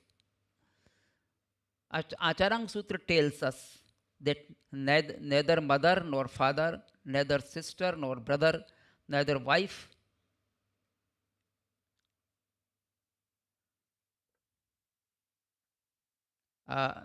neither nor husband, neither son nor daughter can protect you, and neither you can protect them. This is the truth. Some people think that financial property will save us, but the Uttarajan Sutra says that money can also not protect anybody at the time of death. Vittena tanam nadabhe pamatte. Kartikeyanupreksha propounds that when lifespan karma goes to an end, nobody can further expand it. There is a narration of Anathi Muni in the Uttarajan Sutra where he felt incurable pain in eyes and nobody was able to remove this pain. After all, he decided to get initiated into monkshood, and in a night he became free from disease. When he was sitting in meditation, King Shrenik came there and wanted to know the cause of detachment and accepting monkshood in the young age. He told that there was not any Nath, protector of mine. King assured him that he will be his protector. Muni explained that he was having everything including richness, mother, father, wife, etc. in the household life, but nobody was able to remove my pain. Hence you are also not a protector for me. This is an example of contemplation. Jain religion suggests to accept the only shelter of Arhatas, conqueror of evil passions, Siddhas, liberated souls, Sadhus and Dharma, Chattari Saranam Pavajjami, Arihante Saranam Pavajjami, Siddhe Saranam Pavajjami, Sahu Saranam Pavajjami, Kevali Pannattam Dhammam Saranam Pavajjami. This fourfold shelter can lead the path to eternal liberation. Now I am not mentioning other Anuprekshas, but at the last, benefits of Anuprekshas or contemplation.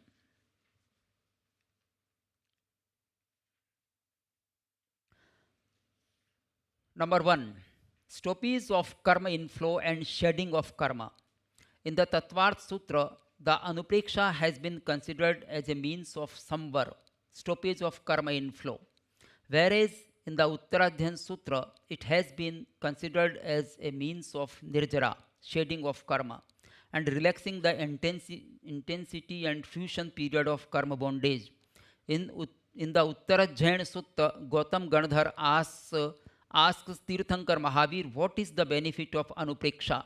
Tirthankar Mahavir replied, among the 8 karmas, karma bondage, intensity of 7 karmas except Ayushya karma gets relaxed. The time span of the fusion of karma bondage becomes lesser, and the higher intensity of their fusion also comes down. The cycle of birth and death becomes limited. In this way, anupreksha or contemplation is powerful in shedding the karma bondage. This is a big achievement of contemplation. A practitioner can feel detached from the worldly attraction and can strengthen his spiritual empowerment to achieve the goal of liberation. Number 3, contemplation is a powerful instrument for spiritual transformation and progress of a sadhak. He can transform himself for the tensionless and blissful life. 4th, contemplation is helpful to know the truth and to develop wisdom as a guiding force for spiritual purification. Number 5th, detachment of sadhak even from a single attraction to the empirical world of allurements becomes possible. A sadhak becomes stronger in his spiritual journey. Better concentration and meditation becomes easier. In brief, we can say that contemplation leads the path to purification of consciousness. Anupreksha transforms a person a step ahead towards understanding the truth and achieving emancipation. Contemplation can be applied for every spiritual practice to make it more powerful. Thank you to everyone.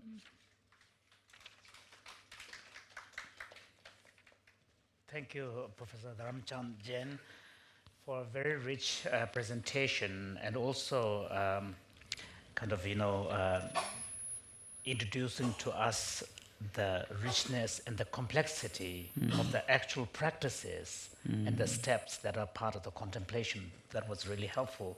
I hope at some point you will take the time to chart them out so that there might be ways in which we can see the which list belongs to what category, so that it'll be easier for us to also see the relationship.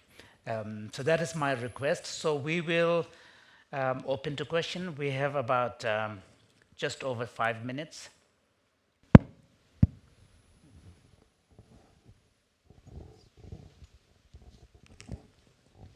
Thank you very much for your presentation. I had 2 questions. So my first question is on your first page of the paper, you have mentioned that consciousness is an essential characteristic or attribute of a soul. So if I'm correct, if I'm reading this correctly, it's referring to the fact that all beings have a consciousness, have a soul? Yes. Is that correct? Yeah. All beings are soul. Okay. Having consciousness. Okay, so then further down, you've also mentioned that most developed beings have minds also. Yes, yes. So I'm curious, what is the difference between consciousness and mind in Jain philosophy? Mind is man. Okay, and what are the characteristics of mind? What properties? Mind is man. It is found in human beings, in celestial beings, and in subhuman beings also. Okay. So is it kind of like the thinking power? Yes. Power. Okay. It expressed as thinking power. And my second question was a little bit further down. You mentioned about how in Jain philosophy there is a difference in how a soul is eternal from the substantial point of view, and it's changing every moment if we look at it from a time perspective. I'm curious about how it's described to be eternal, because when we look at the consciousness from a Buddhist perspective, we also talk about it being beginningless and endless. So I'm curious if here eternal, is that what it means, or is there a different meaning to what you mean by eternal? Yes, in Buddhism there is a difference of propounding aspect. They propound it in a santan. It is continually changing new production is coming and the old is disappearing. But in Jainism, it is eternal through from the point of view, substantial point of view, and from the that is nitya. It remains for always. Like we people, when when we passed class 10th, and then after education we did MA, then PhD. So we produce our certificate that I am the same person. That is the eternality.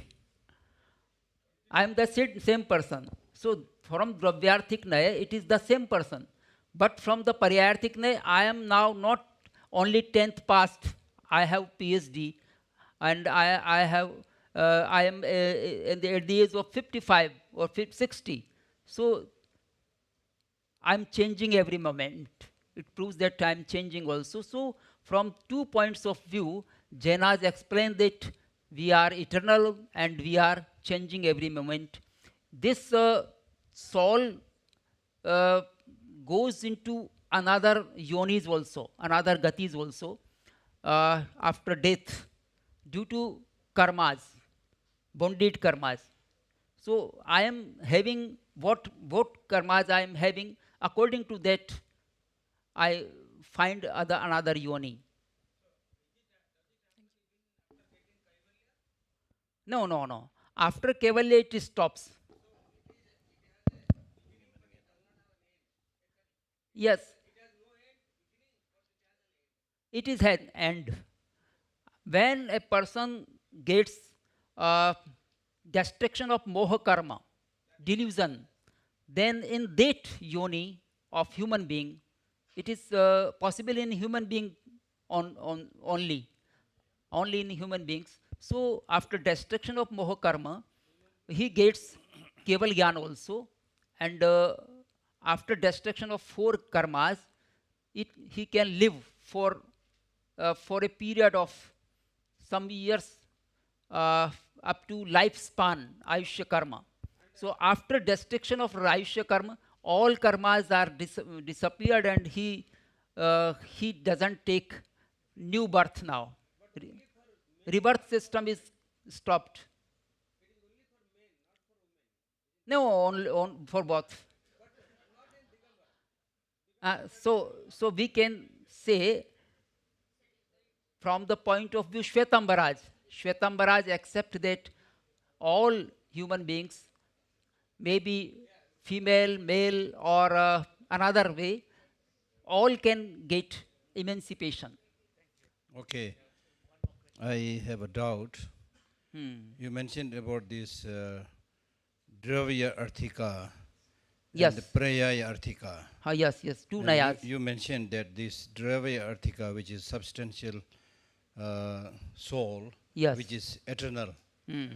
So through positive practices, can you make some impact or bring about some change on this permanent soul, or is it hopeless? No. It is an explanation. It is an explanation of soul. So what is soul? We can see it from 2 points of view. Okay. It is knowing, it is a style of knowing and the style of telling, explaining also. So when we know anything, that what is this? So this is Pudgal from the substantial point of view. Dravyarthik Nyaya, from the Dravyarthik Nyaya it is Pudgal. Pudgal means it is having Varna Gandha Rasa Sparsh, and it is a substance. In Jain philosophy, Pudgal is not Jeev, it is Ajeev. Okay, my second. But from the point of modes, it is mobile. Yes. Because we have another presentation. From the point of modes, Paryarthik Nyaya it is mobile. But from the point of view Pudgal, it is Pudgal. Okay, thank you very much. Thank you for our 2 speakers. This has been a very rich session already. So we have one more presentation from Geshe Thapkela. Thank you so much. Thank you for the speakers.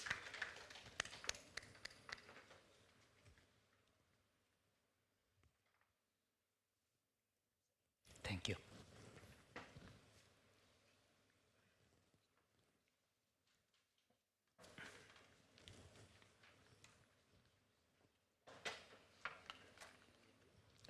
Thank you. Yeah, I think you can leave. Yeah, because he has a presentation. I'm going to stay here. Yeah. Try presentation PowerPoint. Yeah. Okay.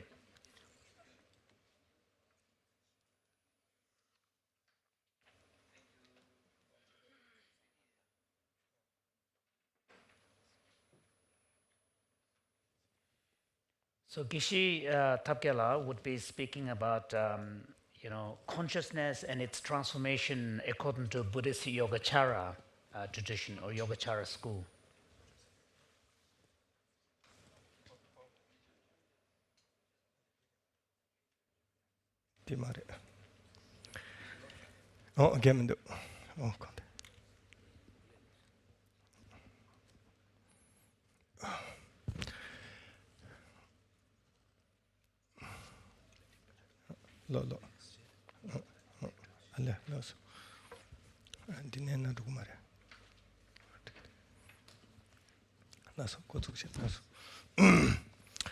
Tashi to all, and with the most respect to and greeting to all. It's very hard to speak to in the group of esteemed scholar, all of them, and there seems like I'm the less educated people to speaking about here.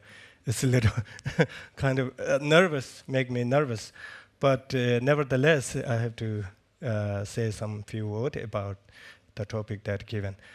The topic is consciousness and its transformation according to Buddhist Yogacara. And here's the outline. I'm going to focus on the mainly three things. One thing is trying to a little bit of background and the basic premises about the Yogacara school. And my main focus on the system of consciousness according to Yogacara, especially in the id consciousness. Because to my understanding, in the idea or theory of the id consciousness, they called Alaya Dhyana, or Tibetan called the Kunshi Namshi, which is one of the profound idea in Buddhist school, because of that theory can explain lots of about the mind and the mental consciousness and the nature of mind. And also that can describe to lots of the karmic causation that never falls. And also, for example, we are learning in this much, how can we pass to the next life to that kind of through predispositions? So I'm going to try to focus on more that. And also one of the things is, while I'm learning science, and the scientific revolution is amazing because they are describing and showing experimentally all the physical like particles in the universe and brains and these things. But in terms of consciousness, it's a very ambiguity. It seems like in our philosophy is more comfortable to especially like very subtle, deep down, detailed explanation, some sort of coming from the 1,000 years people's experience through practice. So, and the last part is I'm going to a little bit talk about how to transformation ordinary mind into the yogi perception or 5 pillars in wisdom. I'm not going to. So there's 2 well-known founder of the Madhyamaka school and Mahayana school. Arya Asanga founded the Yogacara school, and Nagarjuna founded Madhyamaka school, we all know.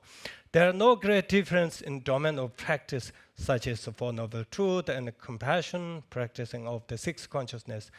But when there comes to domain of view, and there are lots of difference. For example, Yogacara asserts that external objects do not exist independently from the mind, and the mind alone is truly established. I'm kind of feel like richful. That's both of the previous presenter talking about how richfulness of a theory of consciousness. And the other things, even the Yogacaras talking about the interdependence, but only mostly talking about the law of causation, while Madhyamaka school covers more interdependence, at least 3 levels of things. When it comes to the source of text and the main text of Yogacara schools, in terms of sutra and commentaries, main sutra include explanation of the intention, and the Sanskrit called maybe Samdhinirmo Kana, and which is Buddhist teaching in the final turning of wheel of Dharma and descent into Lanka Sutra and 10 level of Sutra. When it comes to the source of commentary, which are collectively called 20 teachings connect to the media, 5 books of media himself, including 2 ornament, and Asange's 5 theses on the level, and there are 2 competitive, and Vasubandhu's 8 theses. When it comes to the main idea, and the 10 level of sutra says, thus 3 realms are mind only, and then the descent into Lanka Sutra says, through abiding in the mind only, external objects are not descended. Based on those texts, the tells everything is a mental projections. That's the fundamental promise of the Yogacara. And the common analogy giving is dreaming, which is already kind of the Swamiji's cover. Okay. Swamiji's quite cover, so I'm not going to repeat it. But the other question is, same glass, another analogy or question about common concepts of perception. The same glasses of water differing differently depend on the observer karmic perception. For example, depth of the sea is divine nectar, something pure and blissful, while humans see it ordinary drinking water, a basic necessity. Hungry ghoul sees it blood or undrinkable, disgusting. And this demonstrates that perception is shaped by mind rather than being objectively realities. So in here, so the one thing I kind of learning science. In science, also talking about that there's a lot of brain kind of like projections instead of mind projections. For example, the color that we see, everything, we generally assume there's a substantially red or yellow.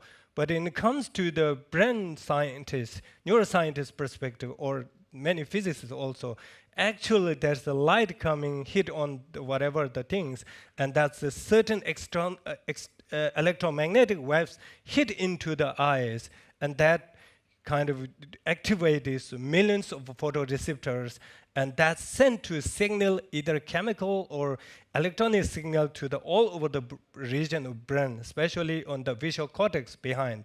And eventually we perceived this as a red, but basically the brain projections, which is a kind of similar than the what we call the mental projections. So my main topic is assertion on number of consciousness. Unlike other schools, the Yogacara school, one of the unique things is there's 8 consciousness.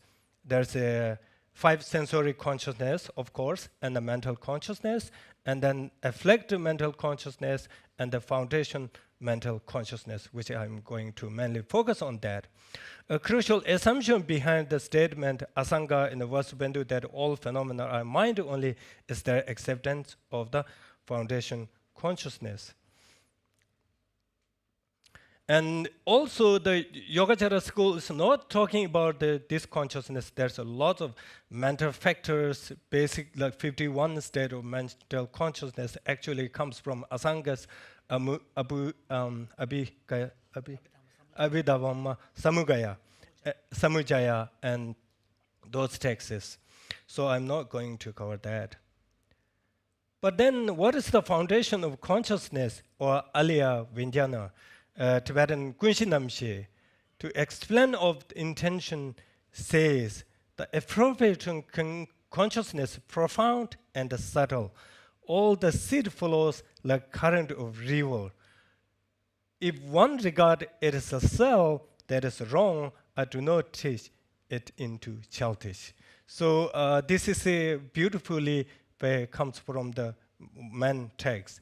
And also at this point, sometimes Madhyamaka school critique to the Yogacara school about, especially Chandrakirti says, it's a quite profound, but seems to me that is some kind of similar idea that Atma's kind of characters, except Yogacara schools, it's impermanent. And then other source, the 30 verses was Bandhu really describing based on the 4 characters. And based on that, that definition of foundation consciousness, primary mental consciousness, which is very stable and serve as the basis for infusing all predispositions or karmic imprint, Tibetan called the Pakja Goshi. So it has 4 qualities: the object of observations, the sense of faculty, and the object here refers external matters or predispositions. And then the second quality is aspect or akara or something. This morning I have heard it, Professor Tsering. So although both the sense of faculty and object appear to it, it does not ascertain to them, which means the foundation consciousness itself is not kind of aware of the whatever the objective of observation of that. And then for this third, this what's the company it is? The foundation consciousness along with the only omnipresent or 5 mental consciousness, not more than that. Always stick with the 5. There's lots of reasons maybe I'll discuss in the discussions. And its nature, unobstructed and neutrals. So then comes to here's why we need to the foundation consciousness, how to prove it. In general, many reasons that can prove the existence of the foundation consciousness. According to Asanga's text, compendium of the assertment, there are 8 of them, but I will focus on the first and fourth. The first reason is if the foundation consciousness did not exist, taking on a new body would be impossible. Because in general, if the consciousness is a kind of that take rebirth, it cannot be kind of that sometimes exists on one's continuum and sometimes does not exist. It must have all qualities such as operating uninterrupted from the moment of conceptual until death. Basically need to be constant. And since the 6th and other schools like Madhyamaka school says that can do the mental consciousness, but in here's the more says about since the 6th collection consciousness do not have all those qualities, such as I consciousness are coarse and their continuity is not stable. Therefore, they are not suitable for rebirth. So we need foundation consciousness. Moreover, 6 collective consciousness do not exist at the last moment of dying, conception, during the deep sleep, and deep coma. Therefore, they cannot serve as the basis for the infusing of the predispositions. And for the reasons, for the 6th collection of consciousness, non-virtue arise after virtues, virtue arise after non-virtues. One is even for a long time and then arises some other times. It is continuity is unstated. Thus, only the foundation consciousness is the foundation for the infusing predispositions. I'm going to describe more about the predispositions. So if there's no foundation consciousness, there would be no foundation for infusing the seed of the such things, virtues and non-virtues. And so even the seed would be not exist. Therefore, sometimes called the storehouse consciousness. It's like vast ocean that contains all parts of the experience and karma which later manifest our current experience. So here's the one unique or one of the important ideas, what is the predisposition? Sometimes translate karmic imprint. And I think vasanas and Tibetan called the pakcha. And what is the predisposition, how to infuse? regard of the action, whether benefit or harm, induced immediately. The potential is stored in the mind. Therefore, the potency that is placed by the mind power to subsequently produce mind that is similar to that to mind that produce again. It as well as a power to produce an effect that is different from the mind. For example, fragrance of the incense remain in the incense vase even when there is no incense in it. Therefore, predisposition is potency that is disposed in the foundation of consciousness, the basis of infusing the seven collective consciousness, that infused together with what accompany them, subsequently produce a similar version of themselves when they are beginning to cease. It also refers to any capacity that will produce such things fruition effect. There are the few more important points. Predisposition infused or deposited onto the foundation consciousness. The analogy is like pouring oil onto the sand or stamping on cell on paper. Predisposition is a non-associated compositional factor among the division of things, saying it's neither mind or nor physical form. It is neutral. It is neutral, nor virtuous or non-virtuous. There are 15 and more divisions predisposition according to Arya Asanka's Compendium Mahayana texts. The concepts of predisposition is very important because I think it's here. No, this one. Concept of predisposition is, I think, no. Yeah, I think. Concept of predisposition is very important because that is how what you learn in this life gets passed down to the next level, what I mentioned at the beginning. This is the different from what here I'm trying to kind of contextualize. The Western philosopher, famous John Locke, idea of the blank slate, which is described the newborn mind is blank. There's nothing innate qualities. Everything comes from more nurtures was the natures. But in different here, even the identical twins, we get some sort of difference, the capabilities, what according to the Yogacara school will say because of the predispositions. Okay, so then relate to the action, probably I'm not going to this. So, yeah. I think it's almost the second, what is the foundation concept cover. Now I'm going to a little bit about the transformative. But here's the one thing is I comes to my mind is in monastery we did research about the meditation about the emptiness. That's impact of the Yogacara school and the Parsangaka understanding of emptiness of meditation. What we do is we're using the EEG. That's we found free literature says about a lot of meditators. There's a kind of the special electro that's called the midland from the theta activities. The more practitioners, they're kind of theta more which is relate to the attention, absorption, something like that.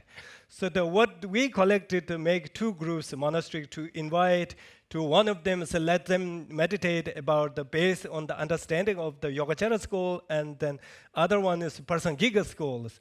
What our hypothesis says, Parsangika school one is better because we usually monastery kind of traditionally, Parsangika school is more understanding of emptiness, more profound and more kind of that. So what the actual result shows is something opposite. When we found the result, the kind of Yogacara school here is Chitta Mantra, which is same thing. Their the ways of practitioner is much more better to showing. And then we are discussing about what could that happen. And then mostly there could be two things.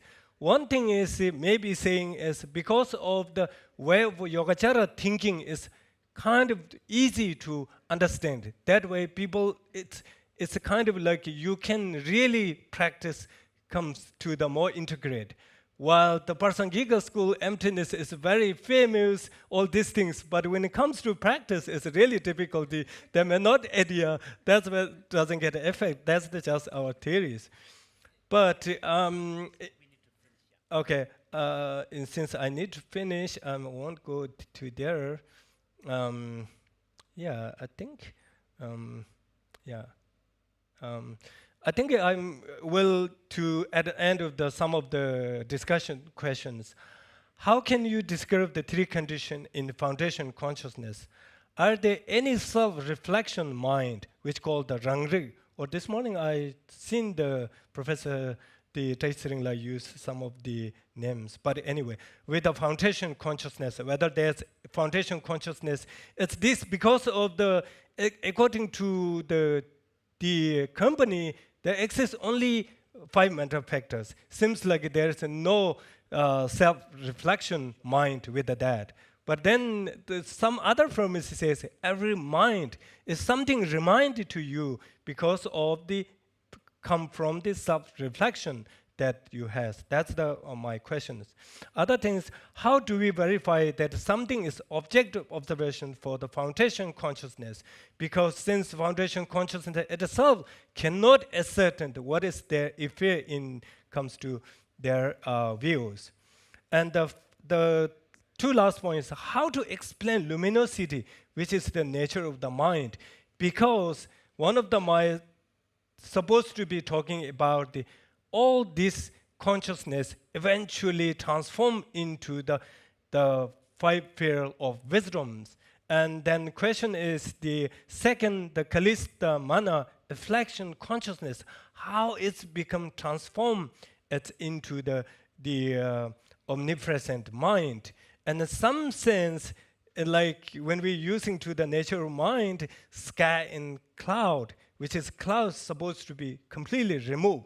In this case, in the afflicted mind, completely removed, or it has on some sort of the nature, that luminosity, which is eventually transformed into the Buddha mind. So at that, and I'm conclude here, and thank you very much for listening, and thank you very much for I'm really fortunate, really feel honored to be such one of the most valuable institution that's inaugurated we are taking part of, and with such a esteemed scholar like Geshe and others. It's a really kind of the community itself makes lots of blessing. So thank you very much.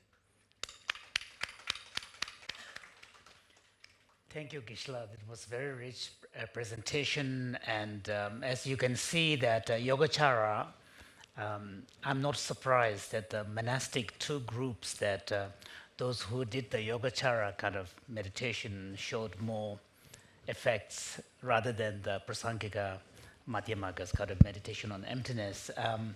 One of the things that we see in the Yogacara, particularly in the Alaya Vijnana kind of concept, and then the whole kind of urge towards finding something that is more foundational, that becomes the repository of all the karmic dispositions, which explains the continuity of the person and rebirth as well. That is an important tension that we find in Buddhism, and one needs to understand all of these ideas and new developments of Yogacara in the context of Nagarjuna's devastating critiques of many constructs, including Buddhist constructs in the background. So it's a kind of a way of restoring some of the key elements of the Buddhist kind of doctrinal elements with the background of Shunyata logic. So I just wanted to put that out there. So maybe we will have few questions for another 5 or 10 minutes. Thank you. Thank you, Geshe, for your rich and vast and extensive presentation. So, in Yogacara Bhumi Shastra, I think Asanga, right? Asanga has mentioned that all perceptions are the mind, and yet the objects that appear are not. So, Geshe has mentioned that all the phenomena are mind, actually. So, and then, if it's so, then how can we distinguish between the Nangyil and Nawa, right? Nawa is the appearance, and then the object that we appear. So the debate is getting fine-grained now. Yeah, and I realize it's here also when we translate it to the consciousness as a namshi, and then mental factors it's kind of like not in according to our text. But anyway, so the how maybe Geshe, you could better. No. Question is to you. Because one thing is, it's sometimes very difficulty to explanation about in English because of the when the Nangyu is more like the object, that then the Nawa is more like laying on the subject. So the subjective is more like when you're talking about the Nawa, it comes from more like a subjective relate to it, and then Nangyu is more like objective. But as I lack of kind of like elaborate my English word, it's how to translate is very hard. But then, of course, it's very one of the key discussion while we are learning about the special subject called the foundation consciousness. So, for example, the predisposition is according to text is kind of like the object of observations. How can you the predispositions to observe to the foundation of consciousness? It's a cause of everything what we perceive. It's a kind of like a cause and power through the predisposition. That way we can see everything. But the predisposition itself cannot be to the real observation of object. But in the text it says, so that's where usually we a lot of discussing. I mean, one of the tensions and challenges that we are facing here is partly language and semantic, because we saw, for example, like the word consciousness is used for different Sanskrit words, like in Jaina it was used for Cetana, and for Vedanta it's used for something else, and then in Buddhism it's used for Vijnana. So the English term consciousness comes up, which has different correlates from the Indic tradition. So that is one thing. And then in the Yogacara tradition, the actual term is Vinyapti Matra. So it's not even Vijnana Matra, it's Vinyapti Matra, which has an idea of a construct which is more like a percept. So you have a form, then you have a percept that is the content of that form, and then there is a whole debate on you pointed about whether or not there is such a thing as a commonly shared objects out there. Right. Intersubjective objects. This is a big debate even in science, whether there is intersubjective objects. And Yogacara basically says no. In a sense, each person, because the world you experience is a world you create from your vasanas, from the alaya vijnana, and you are kind of living in that world of precepts. So I think the only thing I wanted to say is the part of the kind of tension in the questions is really coming from this disparity in language. I have a question. You brought up I'm not so sure that I understood you. You're talking about the meditation on passing on two persons. One person is on Sunyata and the other one in the Citta-Matra. And then something differences that found in the brain. What is that? No, the different result, the midland frontal theta's, theta waves. If you learn to the neuroscience, there's a 4 wave, theta, alpha, gamma. Theta is some kind of little slow wave. So when you put to the electrodes here, and then when you put more like this area, and there's supposed to be special kind of wave supposed to be come out to the screens. Right. And in that, we are only talking about. But this is much more complex. But the actual results, you can see only some of the electronic, the electro wave. Because but then interpretation comes as you need to be lots of the literatures. The why that's represented, because one of the difficulties in neuroscience is there's the one single neuron or areas, and they relate to the many areas. So it's hard to conclude. I mean, be careful sometimes when they say like this is related to that and the amygdala, hippocampus, all these things, because it turns out even though I'm going to say one thing is, even though there's the Western, the scientific perspective, now the most kind of mainstream is neurocorrelate to the consciousness theory, which is something, for example, fear is something related to the amygdala, memory is something related to the hippocampus. But then now this theory is a lot of questions, because even when there's the kind of emotions, there's no special kind of absolute place. Everything is connected. Distributed everywhere. So it's very hard. But what we're saying is the midland frontal theta. I raised a question to verify. Is because that one of the teacher say that sunyata is just like vipassana meditation. And because I joined 4 kind of vipassana satipatthana in Myanmar. And I'm not so sure that I agree with that, because sunyata, you're going to dissect a lot, right? In such a profound and detail. So then when I relate it back to science and neurology, like alpha wave is the wave that when you do the meditation, you go to increase the alpha wave, and then if you reduce the thinking and analyzing, then you're going to reduce the beta.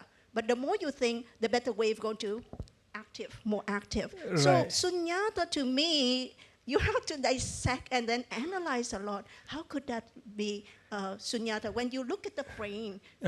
So then, then I wouldn't surprise when you say that it's a different if you talk about yogacara and compared to those who meditate based on sunyata. I wouldn't surprise. But thank you for that verification. From my question when this person talk about sunyata as a vipassana meditation.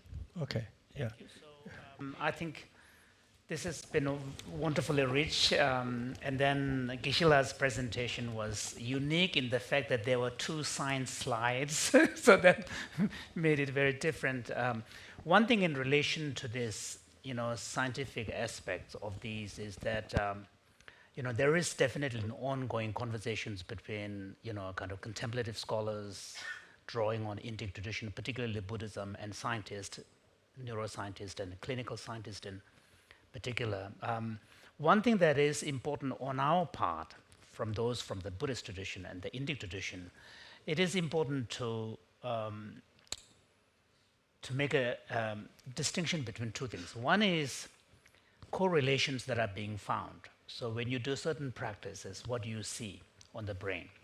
And then those who are more advanced practitioners, what do they show that is different from a novel practitioner? So those are fairly straightforward. You'll hook them up, you sit down, they do a practice, they tell you exactly what they're doing. It's a more descriptive inquiry. In this way, they are going to be finding some correlations. But the problem is sometimes you then start doing reverse inference. That's where it becomes problematic, because the science keeps changing. And then just as Geshe Tapkela pointed out, even though in the early days there was an urge to find localizations of fear and emotion and this and that, but now they're changing this. They're basically saying, it's more complicated than that, because activities are distributed across the whole brain, and it's more like a kind of an approximation of a greater activity in certain areas. So I think where we need to watch out is not to start measuring the traditional practices coming from the Indic and Tibetan tradition based on whether or not it matches up to this level of activity in the brain or that this kind of reverse inference is not helpful, neither for the science nor for our traditions as well. I just wanted to make that point. And thank you very much, everybody. Thank you. This has been a very rich session. Thank you, Geshe-la. And now we are going for the lunch. And the lunch, we are having the lunch.